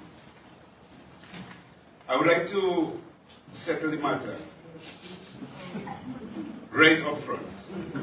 All that was delivered this evening is the background.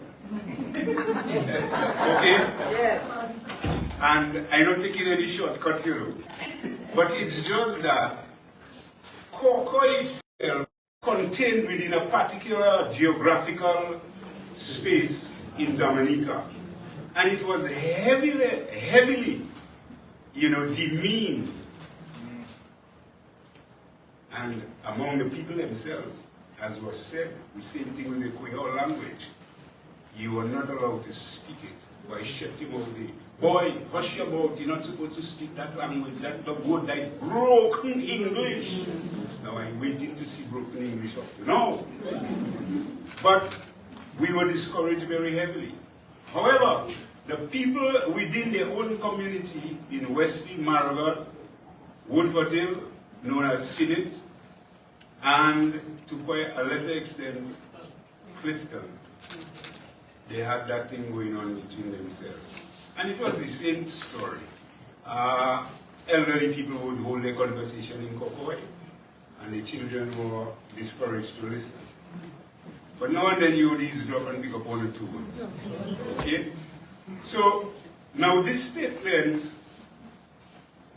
about tonight we are going to take a brief look at, against the cultural landscape. This statement does not only imply the spoken language itself, but also the physical, cultural expressions of the individual as circumstances permit. Both Kokoy and its sister Kwéyòl historically developed the same way. They had a similar genesis. They are both Creole languages, they are both pidgin languages in origin, and both are grammatically simplified forms of a language influenced by African, English, and French. Kalinago, on the other hand, is an original language. Give them a hand. Them white man, they come in Dominica and they meet the people and them in Dominica with their language. And you hear what Paris tell you tonight. They kill them for the language. And today they may wrestle to get that language again. You understand? So, the majority of our pidgin languages in the Caribbean was developed in the motherland Africa. That's where it started. The African man was not a foolish man, you know. He listened well, Dutch, French, Spanish, Portuguese, and he devised a way. And he grabbed from them, and he put in his, and they, up to now, in Nigeria, they have an English called Pidgin English. And if you look at many of the shorts on YouTube, you will see them featuring that. You have to listen very carefully, because it is heavily fabricated with African words, more than us now, where it has been, you know, adulterated as time going on. So, several of these presentations are put in English, and Pidgin in Africa is a little bit more, as I was saying, compact than Kokoy, Jamaican patois, or what is spoken in Montserrat, Anguilla, you know, Antigua, and Barbuda, St. Kitts, Nevis, and even St. Vincent.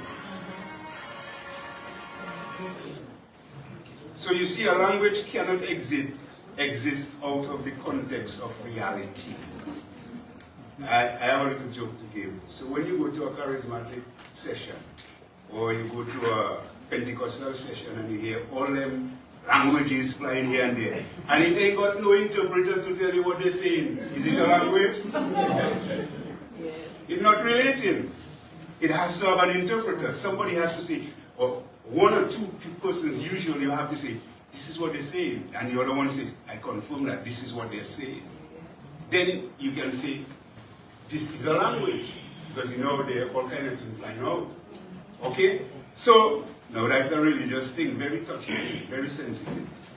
So Kokoy itself as a language has, to quite an extent, been contained in its particular geographical, as in Dominica, locations such as Marigot, Wesley, Woodford Hill, and even Clifton. However, the way of life for the Kokoy speaking man and woman differs very little from that of the Kwéyòl speaking population. We eat the same food. However, it's okay, the pempen, we will say pempen. You know? You will say cassava, we will say kisada. You see? But the way of life is generally the same. So I am going to attempt to address some of the roles that Kokoy played or is playing in the Dominican cultural landscape. Let me give you an example. And if we all have taken notes, you can do that one, because when I speak it up, well, Dr. Kimon and them are recording it, so you can ask for a copy. It's a recipe. Well, I'll know so festival day in the air. From now till Ash Wednesday. Let me warn you. You don't have to believe that, you know. But just mark on. Festival starts. Gudum gudum right until Ash Wednesday. When you tell me, oh God, me so sorry, commit all them kind of sin. But Johnny wants a beef broth. That's a recipe, eh? Real stuff, me tell you.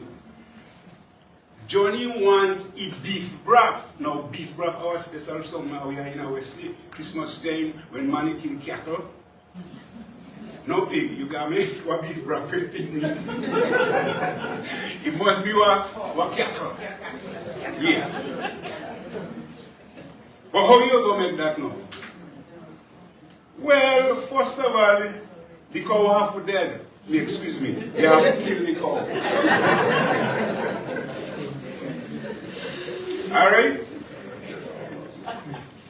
Then you go boil, then you go bake your liquor, 1 pound, 2 pound, 3 pound. Well, nowadays are usually 1.5 pound. Depending on how the man chop up the meat. All right. When you reach home, are you take note? Wash that. Then lay them up. You know what we are laying? Lay them up. Some black pepper, little clove, 3 seasoning pepper, and enough onion and garlic. And just enough salt. Because in doctors say, over salt or too much salt, anytime you over salt, you will come out like a salad.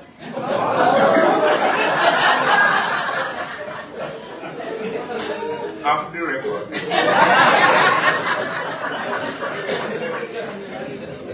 Then you bring your water to a boil, throw in your little fig, swamp dasheen, 1 or 2 plantain, and of course, not forget your Kokoy. Well, nowadays, money like Irish. So dash in 1 or 2 Irish potato, some carrot. Me think that all. Raymond better. You put in a little cabbage, a little celery, and let me tell you something. Let that half boil, then someday, before you dash in the meat. Now, throw your slab of beef. We don't eat steak down here. We eat slabs of beef. So throw in your slab of beef, pan tap all that. No below, no in the middle, pan tap okay? Pan tap. Let that boil for 45 minutes and halfway fair. Now, if a cold pot or fair side, you have, then full throttle. Full throttle, because cold pot no handle. Alright? Full speed ahead for 45 minutes. That's our beef broth. You ready to know? Yeah. You can put that on my pressure. Me no come here for play, you know. Me a barefoot man. Now, from 1995, some of the impact the language had. From 1995 to 2000, after we come on radio, DBS. So me know we made me business. We get a phone call from Benjamin Chillingford. Are you know Benjamin Chillingford? Someone you know. Mano, boy, she will run talk to me there and she tell me something about, I don't think I can handle it. Now too green. I say, what is it, Benji? He said, well, he want me to do she's proposing that I do a Kokoy program with them. But I can handle that. The best man I can pass it to is you. I said, okay. He said, she will call you. So, a couple of days after I get a call from Shulin, and she said, Mano, I said, yeah, how interested you would be to host a Kokoy program? I said, well, no problem, but I'm so fast. And I'm green. I can't talk the language, and I go and say yes. I put myself in trouble. That's me, you know. If you're in my planet, that's how I am. And the program started. We got Elno. And when I and Elno got together, we wanted what we do now call the program. So we did all kind of things until praise God we get Afuawi. Now, the first program, this is history, you know. I hope you're mature enough to understand these things. That's our history. Now that happened to me. No one opening it up. You never knew that happened. But this is how it happened. So the program is on. We're wondering who's going to be the first person we're going to have on the program. Well, the party just went in 1995. And Edison James, the Honorable Edison James, are the best man for our panel program. So I will start up. Halfway through the program, Eddie said, are we in charge?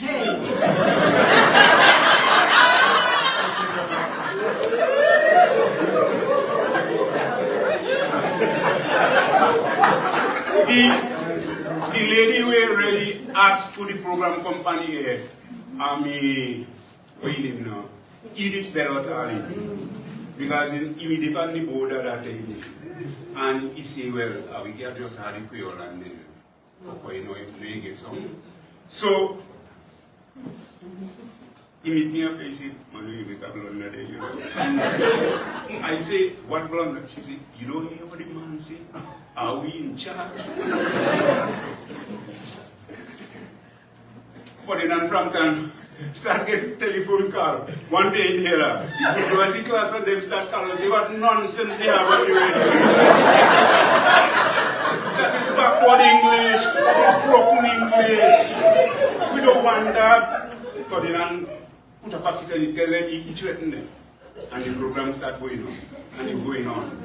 It lasted for 5 years. And I must say, the people in Roseau who didn't understand, they meeting me every Manu, I cannot understand one thing you say, but I love it.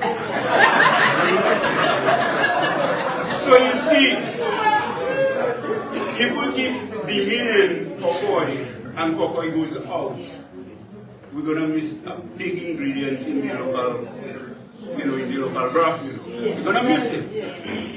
Because what we have to understand is the language has the same history as Taki Taki, Papiamento, and Kwéyòl. It's the same. It's the same people that was affected. It's just that you had English, you had French, you had Dutch, you had Portuguese, and that rubbed off. But the African man assimilated it. And then it got a little bit watered down because when we reached the Caribbean, you know what they did? Kuzi is my brother. Huh? They really did. Guyana Kuzi. Same kids, Manu. And they just split us up. Because they realized that it's a communication. It's a method of communication, so they had to mesmerize it.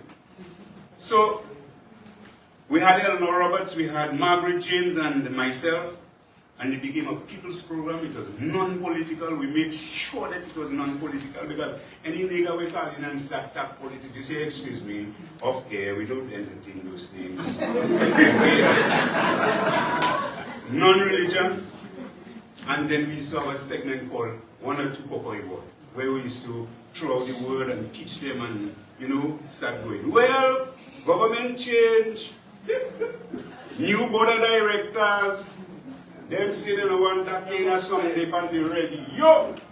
So, Ella, Shaman, we feel it. Shaman almost trying to. Shaman tell me, Ella's man, I don't know what to do. Then people say they don't want the program anymore again and so on. We say, well, like, you know, and you ask me to come hold the program, well, you throw back the ball upon them, you know. You know, and that's the history of it.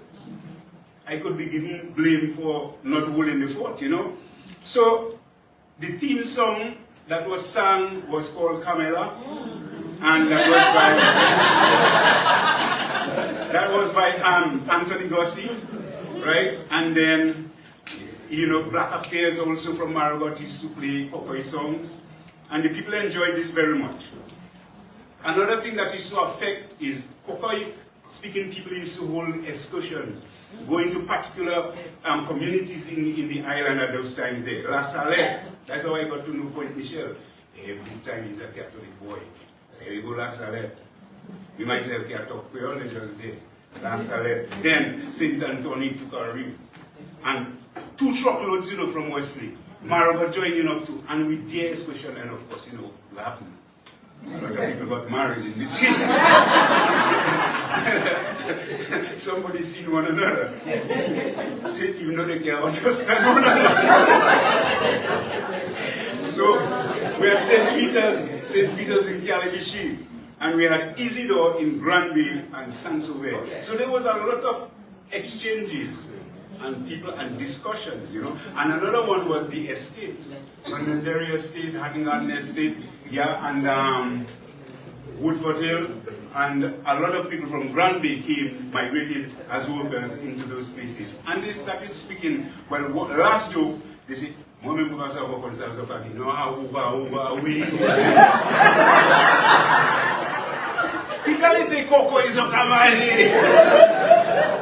Anyway, my dear, it was lovely having you all, and I appreciated this. You all are just wonderful people. And I want to just remind you, last, because you're just patient, every fabric of your being comes from Dominica. Every atom, every molecule, every proton, every neuron, every nanoparticle comes from Dominica. You are 100% Dominicans. So what is ours is ours. Let's keep it on.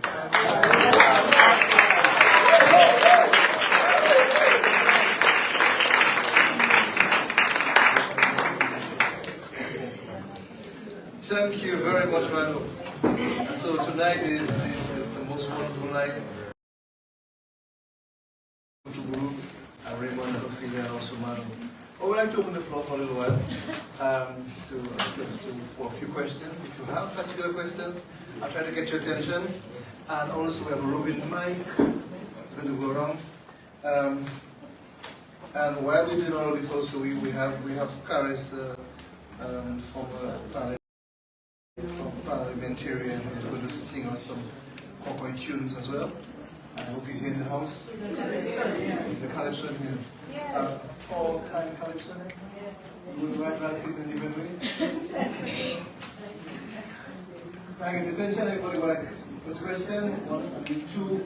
Moving like no? Okay. So you can ask a question or you can also make a comment on this. Good evening, everyone. I'm a student of history myself. I love history and geography. And I want to add 2 villages to your Kokoy story. My great-grandparents came from Montserrat, so I did not know the word of Kwéyòl growing up. So I want to add the early occupants of Kinfield and Pottersville to your list of Kokoy-speaking villages in Dominica. Thank you so much. Thank you very much. Good evening. How are you feeling? How are you? It's me, I'm back again. You're all students. Yes. I'll tell you, I was one of those who grew up, born in the UK but grew up in Dominica. And the parents would not let us speak the language because they didn't want us to know what they were talking about when they were arguing. So I lost that. My cousin, however, is fluent, so she's not teaching me. Although I didn't understand half of what you were saying, but the body language made me understand what you were talking about. So I could only go by body language. Language is so important. The Europeans know what they did to enslave us. They had to get rid of the language. If they didn't get rid of the language, they couldn't have taken us the way they did. It was taking out the language, making sure that we spoke English, but we're so much better when we speak what is ours. I liken it to a cat that barks. Oh, what kind of cat is that? A cat that barks? That's not his language. So we lost it along the way. When I was growing up, I had an English, French, and Scottish name. I got rid of it 20 years ago because I'm not English, French, or Scottish. I'm African. So I returned to Dominica over the years, and I was asked, the question I want to ask you, are we ensuring that the airport that they're building is going to have Kwéyòl on the thing? Because the onus is on people visiting to speak our language. It is not, the onus is not on us just to speak English with them. So I have to learn it. Because we're so much better. I mean, black people across the world, when we speak the way we speak, that comes from the way we speak, we are so much better. Be it American, be it English, be it whatever, we're so much better when we speak our own language. You see? So I got rid of my Scottish, French, English names a long time ago, and I won't say what it is I call myself, it's an African name, but, you know. So I returned home 2 days ago, and I'm now here permanently, by the way. I'm back here now, permanently. Dominica's home. England, I've done great.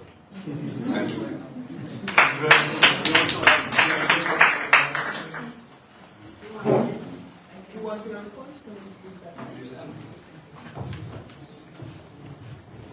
I am so very happy that our Minister, Honorable Frederick, is there, because I think he can take your message to Cabinet, to Parliament, and I'm sure with the backing of our Kalinago-born president, we could get those signs in the airport carrying several languages. My good friend over there seems to give me a lot of challenges tonight. And when one of this, I suspect as much. I'm suspect as much. Yes, General? All right, interesting discourse tonight. You know, the use of language, modern morphology, and use of syntax, which for African parents was smart enough to create Creole, and Creole to me is almost like a bastard language, right?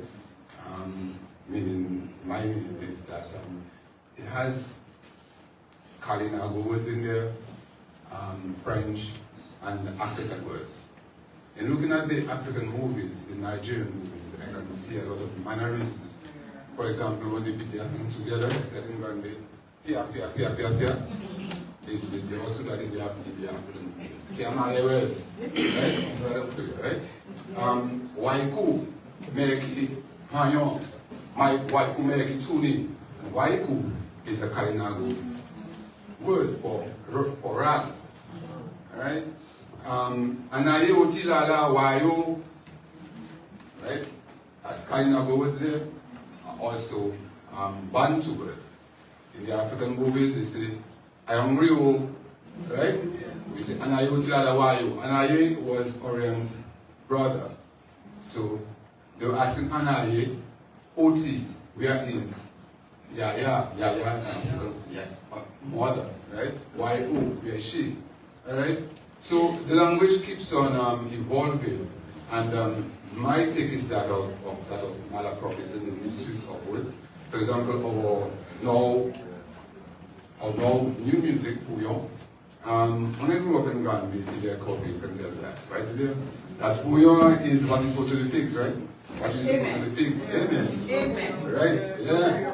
Bouillon, malapropism again. Bouillon is what you do a city manger. You boil the pot of yampe or dashin, and the country we don't look at slice manchi. We don't look at slice manchi. Not much dashin. My big slabs of dashin are going to take from the pot and bring the corn falling from that. Right? So it was called bouillon, given to the pig. So what we ate was bouillon. Bouillon, you had your garlic, your lye, or whatever, your fish. That was bouillon. No, I'm hearing bouillon and I'm saying, yes, bouillon. And then it's coming now in our music that it's now nasty music. This is something for the pigs now. I'm in front of them, right? The preservation of language, and we have to, the Europeans made one mistake, right? The Grammy people, why we in Grammy speak Creole better or stronger, more distinct than other areas.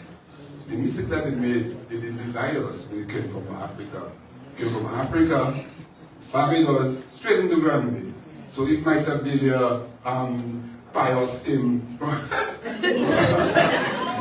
Africa on the slave ship, we came directly into Granby, so all the revolutionary ideas we had of revolting and marooning from the plantation and the language was kept intact. You understand? But in Roseau, people came from the Baroque building and went into Marigot, went into wherever else, and they were dispersed. The whole ideas of revolution were dispersed. That's why in Granby and Sydney, and it's on history books, that's why in Granby we speak, or Creole was more preserved as a language in Granby. So my question in this statement is, how can we preserve and document more of our language? Because me as a communicator, I was involved in communicating Creole, I've done radio programs and hotel and leadership. How can we preserve that language more? Because it keeps on evolving with new discoveries in technology. You as communicating with new words, new inventions, and wanting to communicate to the masses. Those ideas. There's a Creole word for computer, there's a computer. You know what I mean? Things like I try to parallelize it. So how do we do that?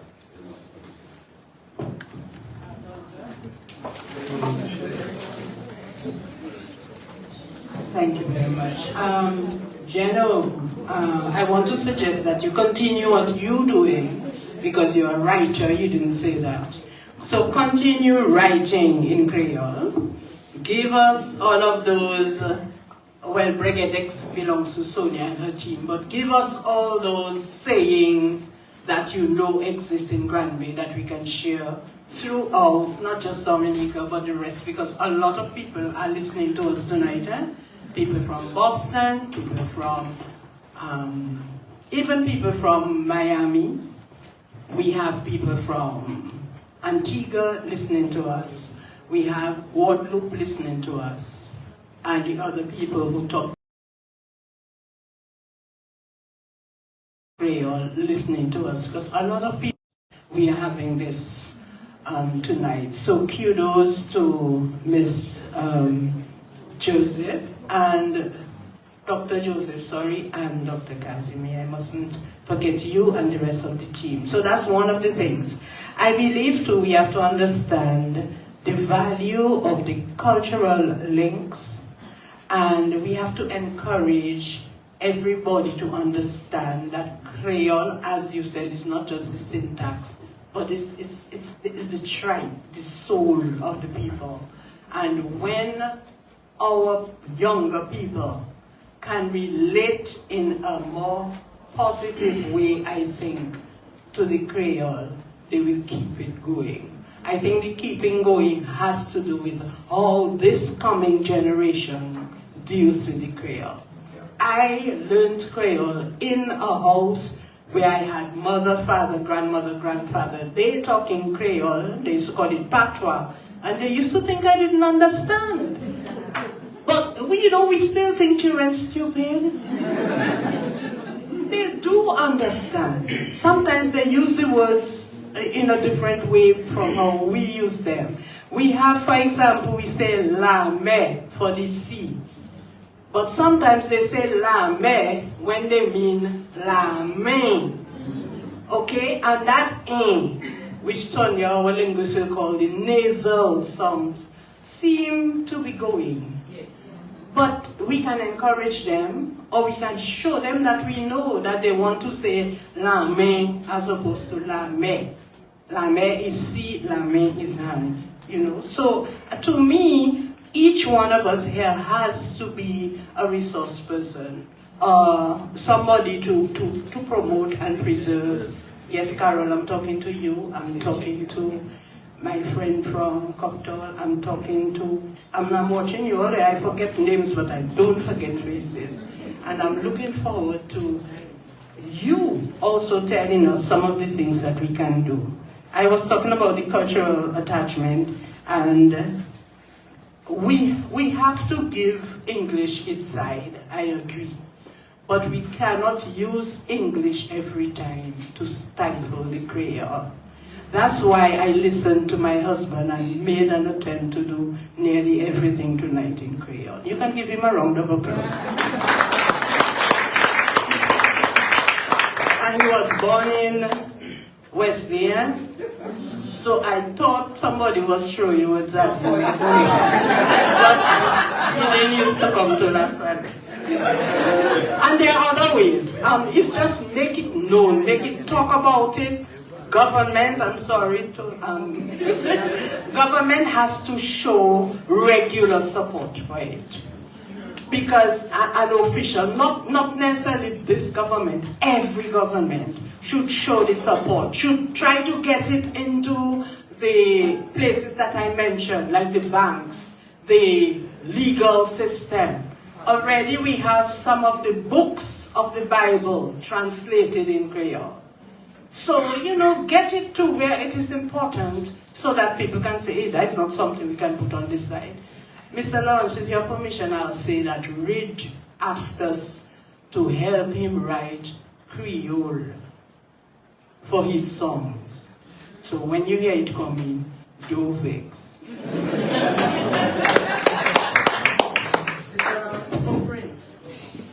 Yes, and another entity that can greatly enhance the preservation of the language is the media themselves. working in the Ministry of Health, I've always, and having to do PSAs with the media people, I thank them for the many times that they worked with us. But I always felt that media people who are frontline people must get under the skin. Because if they want a good story, they have to get under the skin, they have to get in the skin to bring out a good story. So I listen to a lot of the airwaves, and it's just empty airwaves. It's just all kind of music, just hours of music, and messages could be going on. And we could be using that space to enhance the languages that we have on the island. You understand? So I believe the media people themselves have to be part of the fabric to help to promote this energy that we want to get discussed in the population. So I'm encouraging you all to get on board. I know what I used to face was, oh, we have to make our money, Yeah, we have to make our money, but by enhancing that, you probably might make more money. You understand? So media people, I encourage you all, get on board. I know you all are doing a lot of stuff, but get on board and help this situation. I created a lot of wonderful PSAs while the Afro program was going on. I asked Mr. Joseph the other day, couldn't you revive those things again and just start throwing them on the air because they're there in the archives. So, thank you. Yes. We have a gentleman here and also a young lady. Francisco Esprit. I wanted to make a few comments, brief comments. Prosper, you mentioned the Kalinago language coming from Orinoco River up to the islands, and then you said with the exception of Trinidad. But my experience in Trinidad, there's an area in Trinidad, Arima. Right? No, that's in the Creole, but in Arima, there is a Carib Queen existing there. So they have an election system, they do a Carib Queen. So I think that should be researched, that Trinidad also has that Kalinago experience. My major interest is in the African influence in the Creole language. And I'm doing some work on that currently. And following up from some of the comments made here, the English language only has 15% of English words. Only has 15% of English words. You have 25+% which are French words, 30% which are Latin words. You have how many percent is Greek, and you have a large percentage, well, a significant percent that is Indian.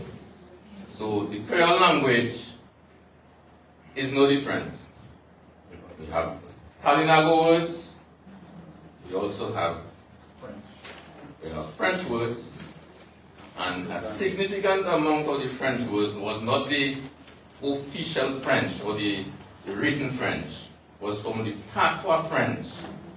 So a lot of the French persons who came here and contributed to the language came from some rural areas in France, the peasantry, and they were established in Guadeloupe and Martinique. And from here we got our Kwéyòl. The African influence in the early days of the Creole language, because by 1730, the Creole language was well established already. Very little change took place in the Creole language after that time. Africans that came, interestingly, came from East Africa, not from Nigeria and Ghana on the western side, but from the Malawi, Rivershire area, Mozambique.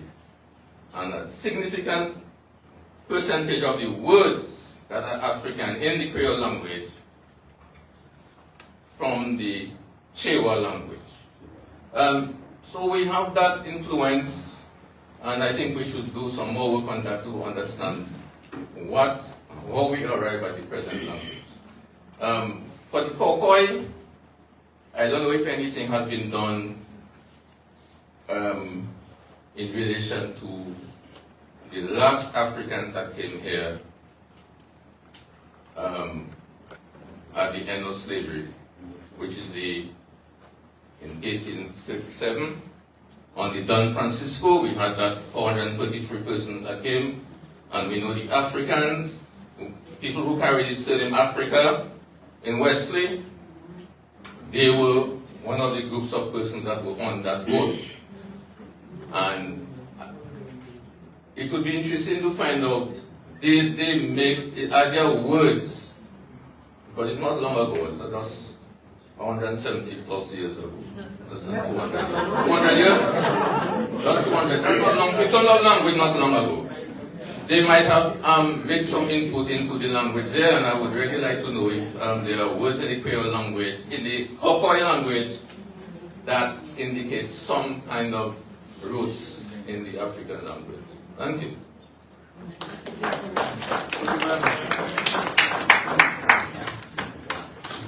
Okay, good evening, everyone. So just some quick comments. So I have lived, Garment Abraham, by the way, the same names. I have lived in New Zealand, and one thing that I noticed from the moment I landed, so in New Zealand, if you didn't know, they have their own Aboriginal people who are called the Maori people. And from the second you land, every single sign in the country has the Maori word translation on it. So literally from your exits, your airport signs, your washrooms, your road, street signs, every single thing that has a Maori translation has that on the sign. So I'm just backing up the suggestion that we add Creole to the signs, but it shouldn't just be at the airport, it should be everywhere. Because I think that's also how you're going to learn the language. So for myself, I'm 31, but I grew up with my grandmother and my father speaking very heavy Patois, but for me and my younger brothers do not understand. So then I grew up, and then when I was in my 20s, my grandmother started talking Patois to me, and I would look at her blank, and she was so confused as to why I couldn't understand her. I'm like, it's because you were talking to daddy for me not to understand for my entire life. So I'm not going to understand now. But then, because I did French in primary school and high school, I understand lots of French. So when I go to Paris, I can read all the signs. I'm a lot better with reading and understanding the French and speaking it. But I can read a lot of the signs when I'm in Paris, and I find myself that my language that I would really love to be fluent in, I'm not. So I think that would be an easy way that people can learn the language, because when you see the sign, if I was seeing the translation for exit, then it's going to start to stick in your mind, and then that is how the younger generation then will start to, see the language and even learn it for themselves if they don't have anyone to teach them that language. So that's one.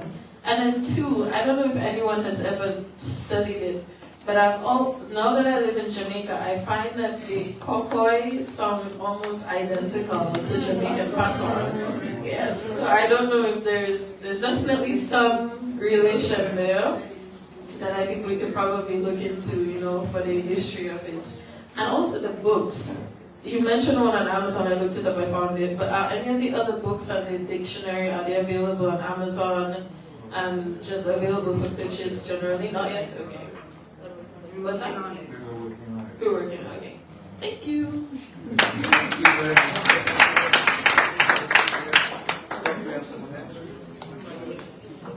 Your thing on the board.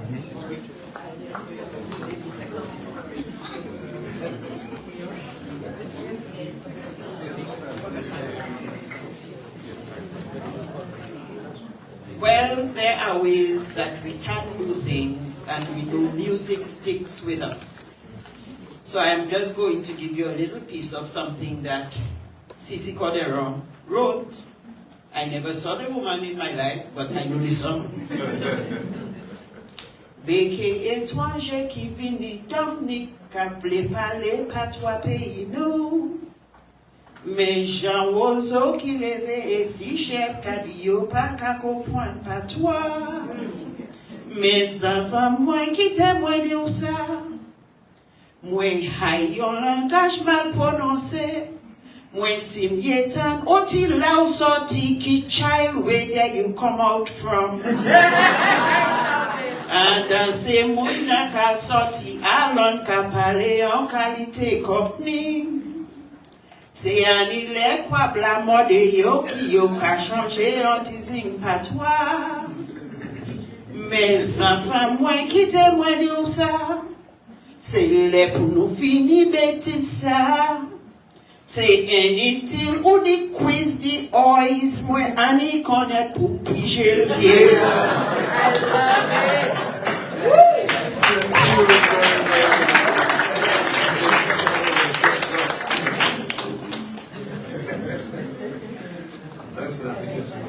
Good night. My name is Shanae and I'm an artist. I'm a visual artist. I have Shanae Bell. Sorry. I post a lot of my work on social media and Instagram. And I really, really, really love Creole culture. But this month, well, normally I do something every year for Creole season. But this time, I wanted to do something that was more in-depth and something that had a lot more meaning to it. And I'm 23, so I'm really young. But I found it a little hard to find that information. So I found a lot of it online, but I feel like a way that we can make it more accessible to younger people like me is incorporating it into social media, you know, having a greater social media presence, putting songs from CC Cornero onto Spotify or Apple Music and then having the translations there. Because I like Creole music, but I can't find it except for that one YouTube video that's like an hour long. Yeah. And another thing that like reached out to me was when Dr. Joseph was talking about being in the 90s and listening to a Creole program. Yes. I wasn't lucky enough to be there, but it is. Yes, that's the thing. I'm 23, so I don't listen to the radio.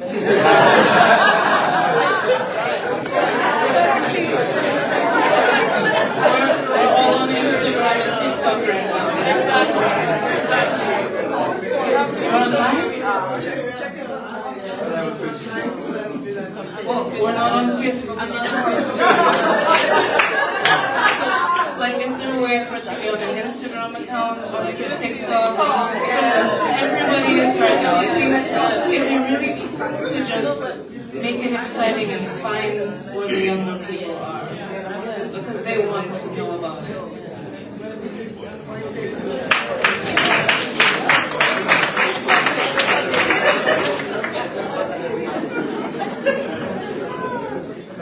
Good evening, everyone. This is to Mr. Paris. I know you're on the radio every morning when I drive in my car. I hear the Kalinago word of the day. But what is being done within the Kalinago territory to ensure that the language is preserved? Are there any programs with the school children, for example? Yeah, we do some programs with school children. Actually, I personally do a lot of children, not only Kalinago territory. The awareness have to go island-wide, it has go out there.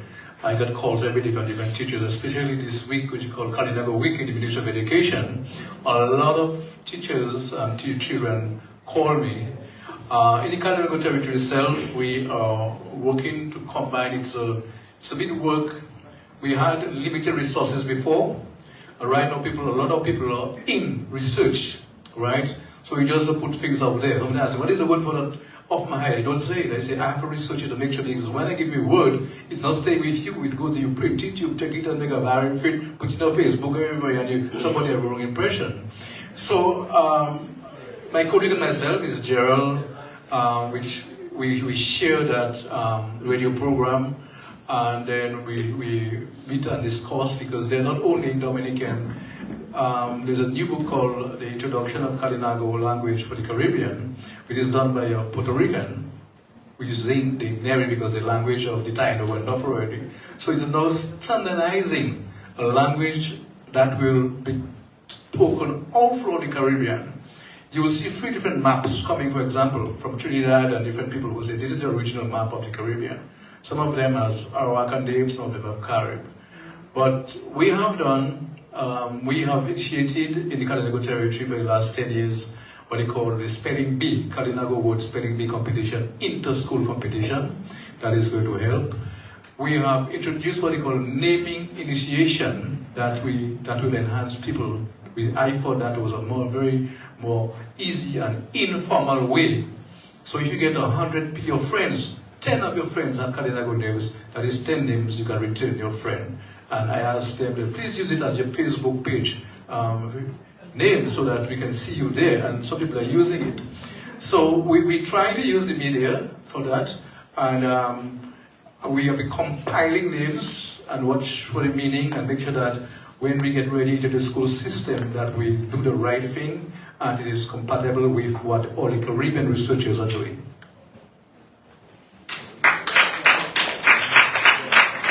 Thank you very much, Mr. Paris. I think we have Mrs. Akpan. We'll take 2 more people before we close tomorrow. So we have 1 person here, 1 person over here. Thank you. Thank you, Sonia Akpan. Bonsoir tout le monde. 2 points I wanted to make. We're talking about evolution of the language. A language is not stagnant. I mean, it's not stagnant. It doesn't remain the same. It changes. And so, with regard to Dominican Kwéyòl, langage n'a qu'à changer. The Haitian influence is very strong. Nous disons mots actuellement nous qu'à servir, nous pas qu'à servir avant. Words we're using now that from the Haitian presence here that were not used before. During COVID, for example, Kwéyòl speaking people would say mas, but the Haitians were using cache, and it became a part of our language. All right. They use machine for example, for a vehicle much more than we do. I understand in long ago, people use machine, but we would say motorcar, lorry, things like that. But machine now is a regular because the Haitians have brought it in. So we have the Haitian influence. We also, our position between Martinique and Guadeloupe. Guadeloupean Creole and Martinican Creole have a strong influence on our Creole. So somebody said there's no word for cell phone, but we're hearing portable. Okay? Some people say cell phone, more pay the cell phone, but we're hearing a lot portable. And before we would hear only computer for computer. Now we hear the ordinateur. So all of those things, you know, tablet was, well, you're right, it was Peter, but no, tablet is no. So, and that is a problem that we have. I wish that there could be an institution that would look at introduction of new words, because life is changing, technology. For example, COVID, people were saying all kinds of things, you know, because we don't have, you know, an institute that look at new words and decide what we can use. We hear tension for pressure. It's pressure, you take idea. I check pressure or pressure, right? But now I'm hearing tension, and that is from the Haitian. So that is language evolution.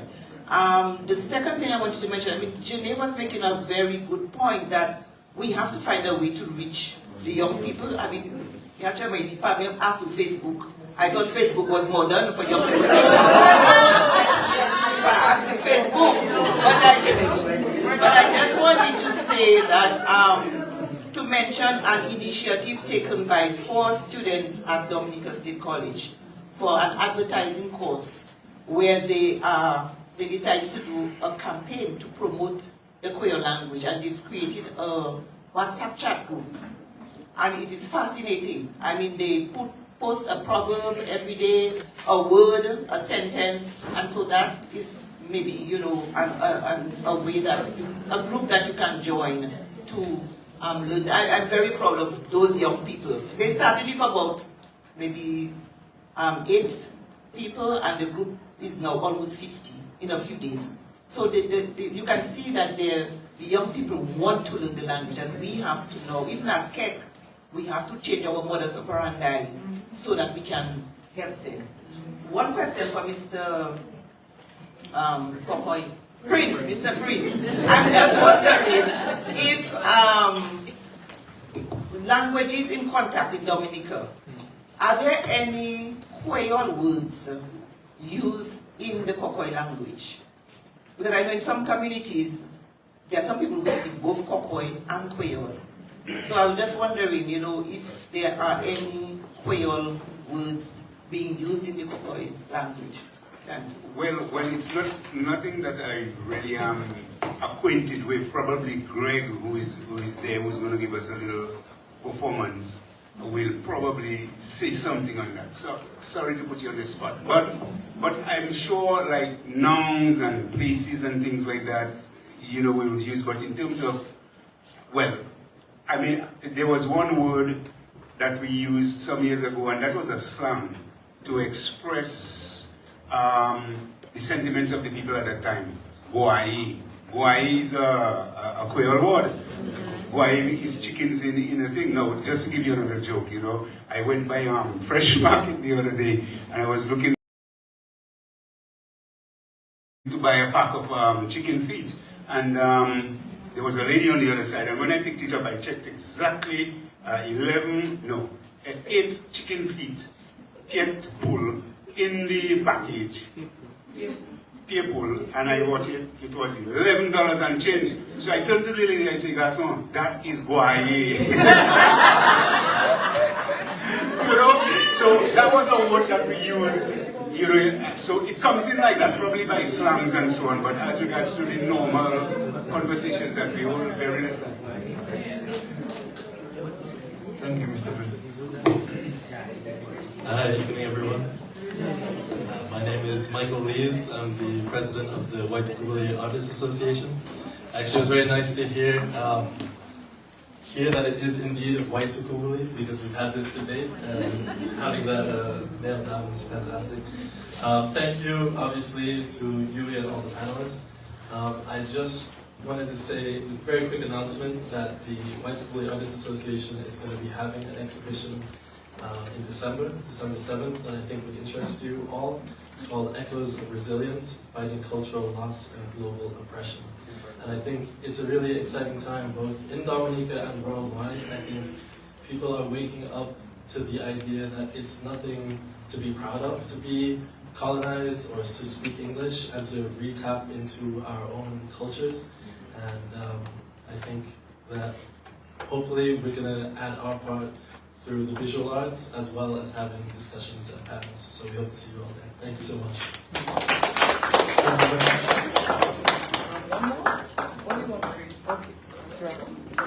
Walking over there.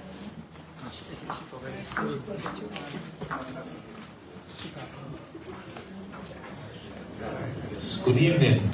Just a suggestion I want to make to the Comité Poétique Kwéyòl is that the use depends on knowing French, because there are a lot of accents in the words, like say S-E, acute accent. And I would suggest that we should adopt the Haitian style of writing Creole. But if you look at a Haitian book and you read English, you will immediately read it with hardly any problem, because the same word I said S, accent, would be written in Haitian as S-A-I or S-A-Y, which would be safe. So it's much easier, if you speak English, it's very easy to read Haitian Creole. And if you want to check it out, go to the Jehovah's Witness people who are selling the Awake magazines, and take the Haitian Creole version of the Awake magazine, and you will simply read it and know what it said. Yeah? That's my suggestion. Thank you.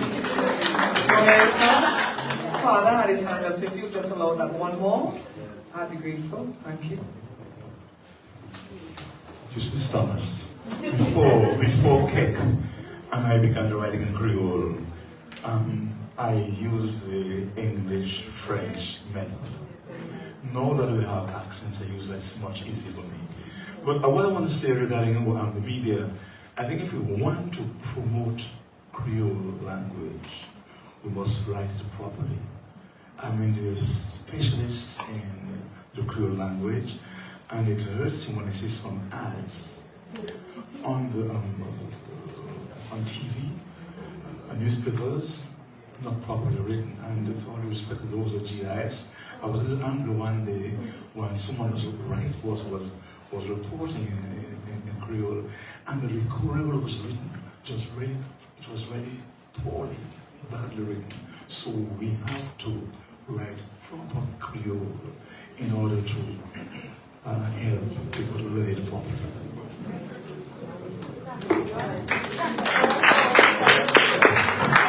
Thank you very much.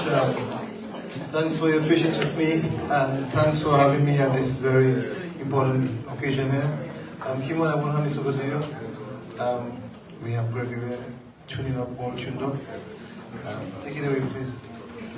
Thank you very much. Let's clap our moderator.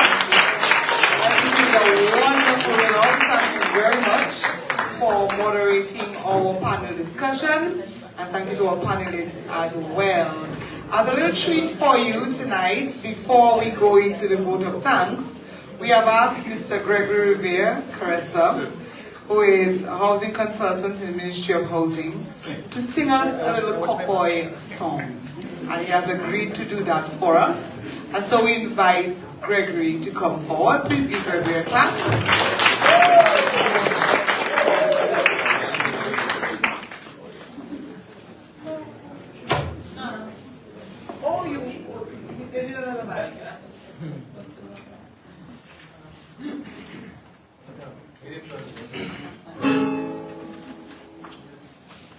Good night, everyone. Good night.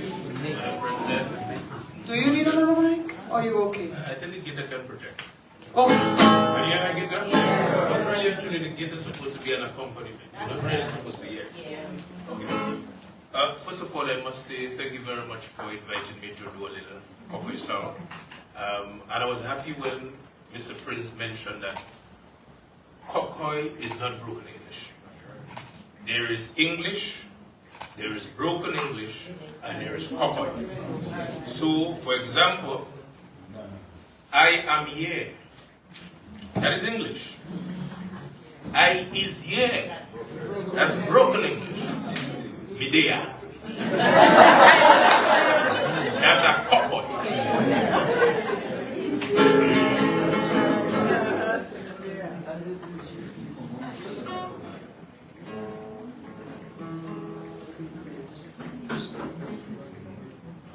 Just one second, please.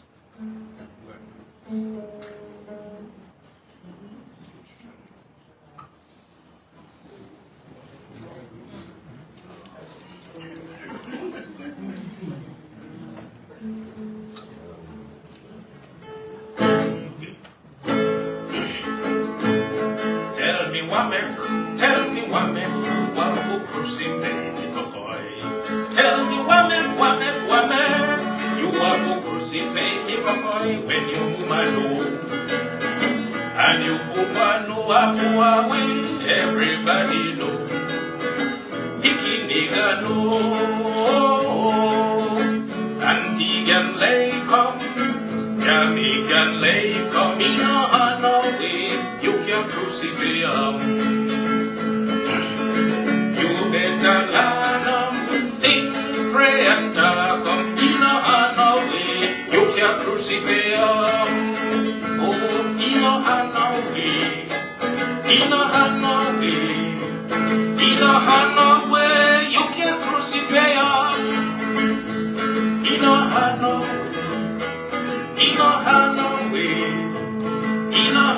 way, you can crucify.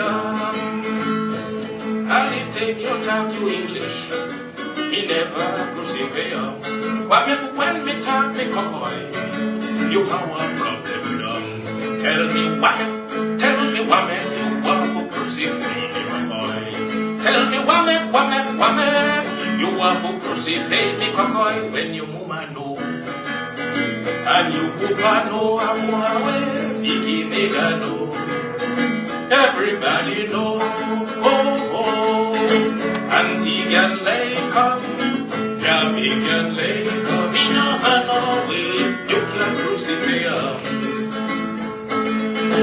You better learn sing, pray and come. In your hand away, you can crucify. Maskita ye bait, maskita ye bait, maskita ye bait, maskita ye bait. Tell the niggas pray, tell the niggas fuck. Maskita ye bait, maskita ye bait. Me no know which party come out,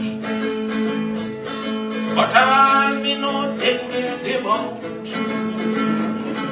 Me no know which part he come out, but all me know dengue debout.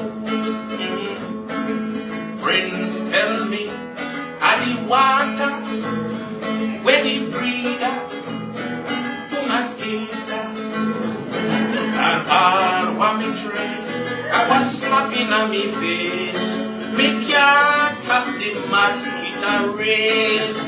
Mosquito bait, mosquito bait, mosquito bait, mosquito bait. Rani Kokoga,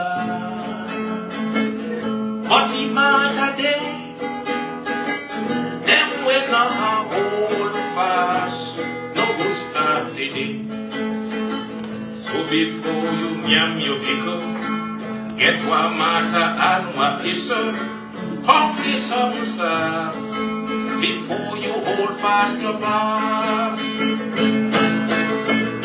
Farms, bring your poopa matter. Let me make one tom. Nothing in the world better than one little tom. On this song. On this song, on this song, la we make one tom, la we make one tom, la we make one tom. Rani Kokoga, but he matter there, them when no a hold fast, no go starve today. So before you nyam your vehicle, get wa butter and wa kisser, pump the sun before you hold fast your mouth. Farms, bring your poopa matter. La we make wa tom. Let me hear you say, la we make wa tom. On the sun, on the sun, on the sun. La we make one tom, la we make one tom, la we make one tom. He coulda be bread, he coulda be rice. Tom are the best when you go up there. If you want to get on sapa, just add one little water, come on the way. Our Rani Kokoda say, one more thing. Fox, bring your poopa matter. Now we make one tom. Nothing in the one better. That one little tom. On the song, let me hear you. On the song, oh, on the song, yes. Now we make one tom. Now we make one tom. La we make what tom.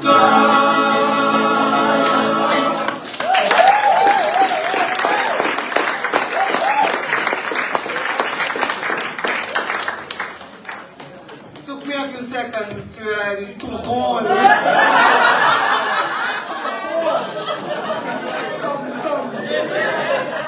Thank you very much, Gregory, for that. I thoroughly enjoyed myself. And now I ask Ms. Nadia Rivera, who is the chair of the UWI Alumni Association Dominica chapter, to officially thank everyone. Clap for her.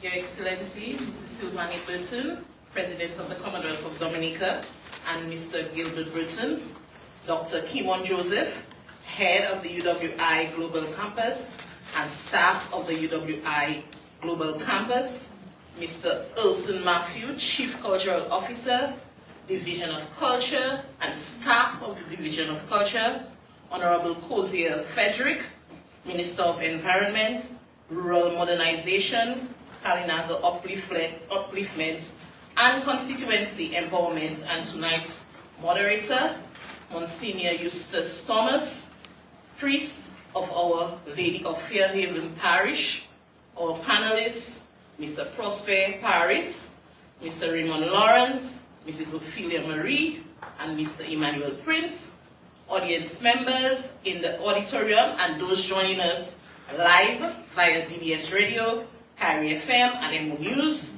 media representatives, good evening to all.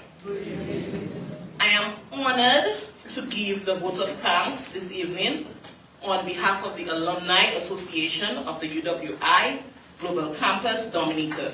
To begin, we give thanks to God, our Father, our Almighty, who has allowed us to be here on this occasion, and we thank Him for our beautiful country, Dominica, and its rich culture that we can explore and enjoy. We are grateful for the presence of the excellencies at this event. I'm happy to be able to note that when Her Excellency took up office last year, our E.O LeBlanc lecture was one of her first activities, and she and Mr. Burton attending, and we are proud and we are thankful that you're here. In addition to their presence and at other lecture series that we have been hosting, and we look forward to many other E.O LeBlanc memorial lectures with them in the near future, because you're going to be here for long, right? Our thanks are also extended to Dr. Kimon Joseph, who served as chair and also gave the welcome remarks this evening. In addition, we show our appreciation to Monsignor Thomas, who invited the Lord's presence through the opening prayer. Father Thomas, you too have become a staple at our E.O LeBlanc Memorial Lecture, and we appreciate you. I also wish to thank Mr. Ulson Matthew, Chief Cultural Officer, for his collaborators' remarks. Mr. Matthew, I take this opportunity to renew UB's commitment to working with the Division of Culture on this project and many other projects to come. I am sure that you and your staff will agree that we have been working well together and this should continue. And in addition, I thank Ms. Kimandra John Baptiste, I think she left, Deputy Chair of the Guild of Students, who introduced our moderator for this evening's proceedings. To our efficient moderator, Honorable Kokoy Frederick, I offer special thanks to you. You did an excellent job ensuring that this event was well managed, although I see at certain times, especially with Mr. Raymond Lawrence, you had that little thing swinging left to right, and he never puts up his head. But nonetheless, you did an excellent job. At one point I said, Mrs. Mary better get up and just sing a song. Right? But you did a good job moderating this evening's proceedings, and we are grateful. Our esteemed panelists, Mr. Prosper Paris, it's nice to put a face to the person that I've been listening to every other week on DBS Radio with Hazari. You did a good job. Mr. Raymond Lawrence as well. And you know where I stand. Mrs. Ophelia Marie and Mr. Emmanuel Prince, thank you. They were all wonderful presentations.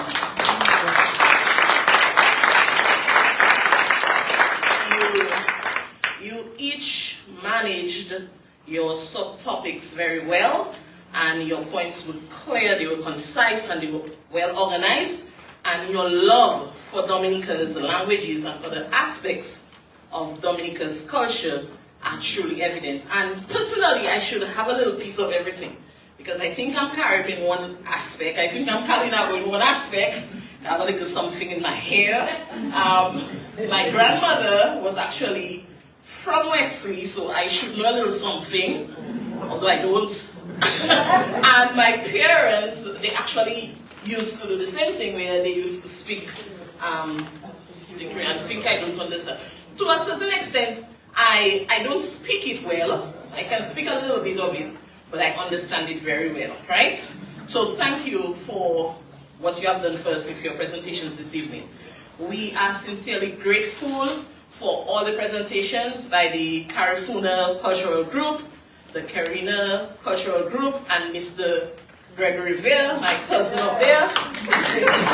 In addition to those on the program, there was a lot of work that took place behind the scenes to make this evening possible.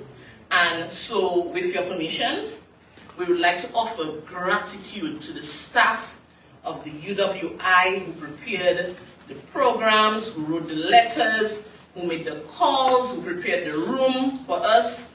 And at one point, there was only standing room, and I see that they brought in a lot of other chairs, right?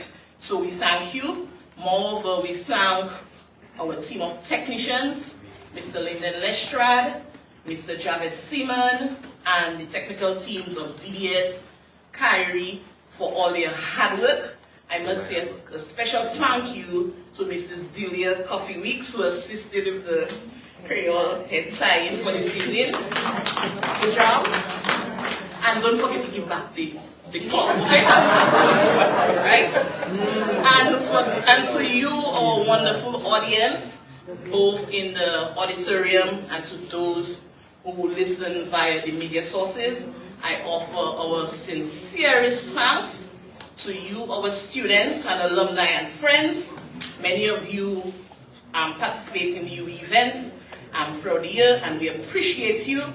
Please join us at our scheduled event, our next scheduled event, which is the Dame Eugenia Charles Memorial Lecture, which will be held on the 5th of December 2024 at the Fortune Hotel. And our presenter will be none other than Dr. Ralph Gonzalez, who is the Prime Minister of St. Vincent and the Grenadines. So we expect to see all of you here, right? So I want to wish you all a good night and a safe journey home. But before I leave this evening, you just turn to the back of your leaflet. Stick and paint. Right? So that's an alumni event, and we expect that each one of you will patronize us. It's only $125, and everything is provided. Food, drinks, materials. You don't have to come with anything. Just come with yourself and a lot of energy, and we're going to make it a date. Right? So November 16th, that's a Saturday, 7 p.m. right here at the UWI Global Campus. Ensure that you get your tickets early and on time, and I'm marking y'all's faces. I expect to see each and every one of you. Have a safe journey home, and thank you.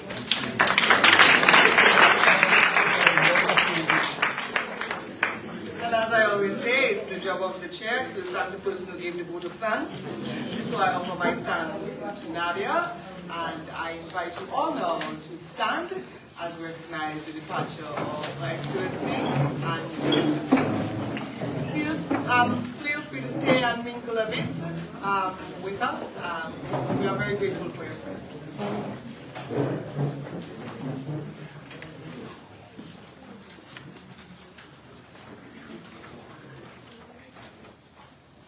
C'est l'amour, c'est la paix, c'est l'amour, c'est ça nous commander. C'est l'amour, c'est la paix, c'est l'amour, c'est ça nous commander.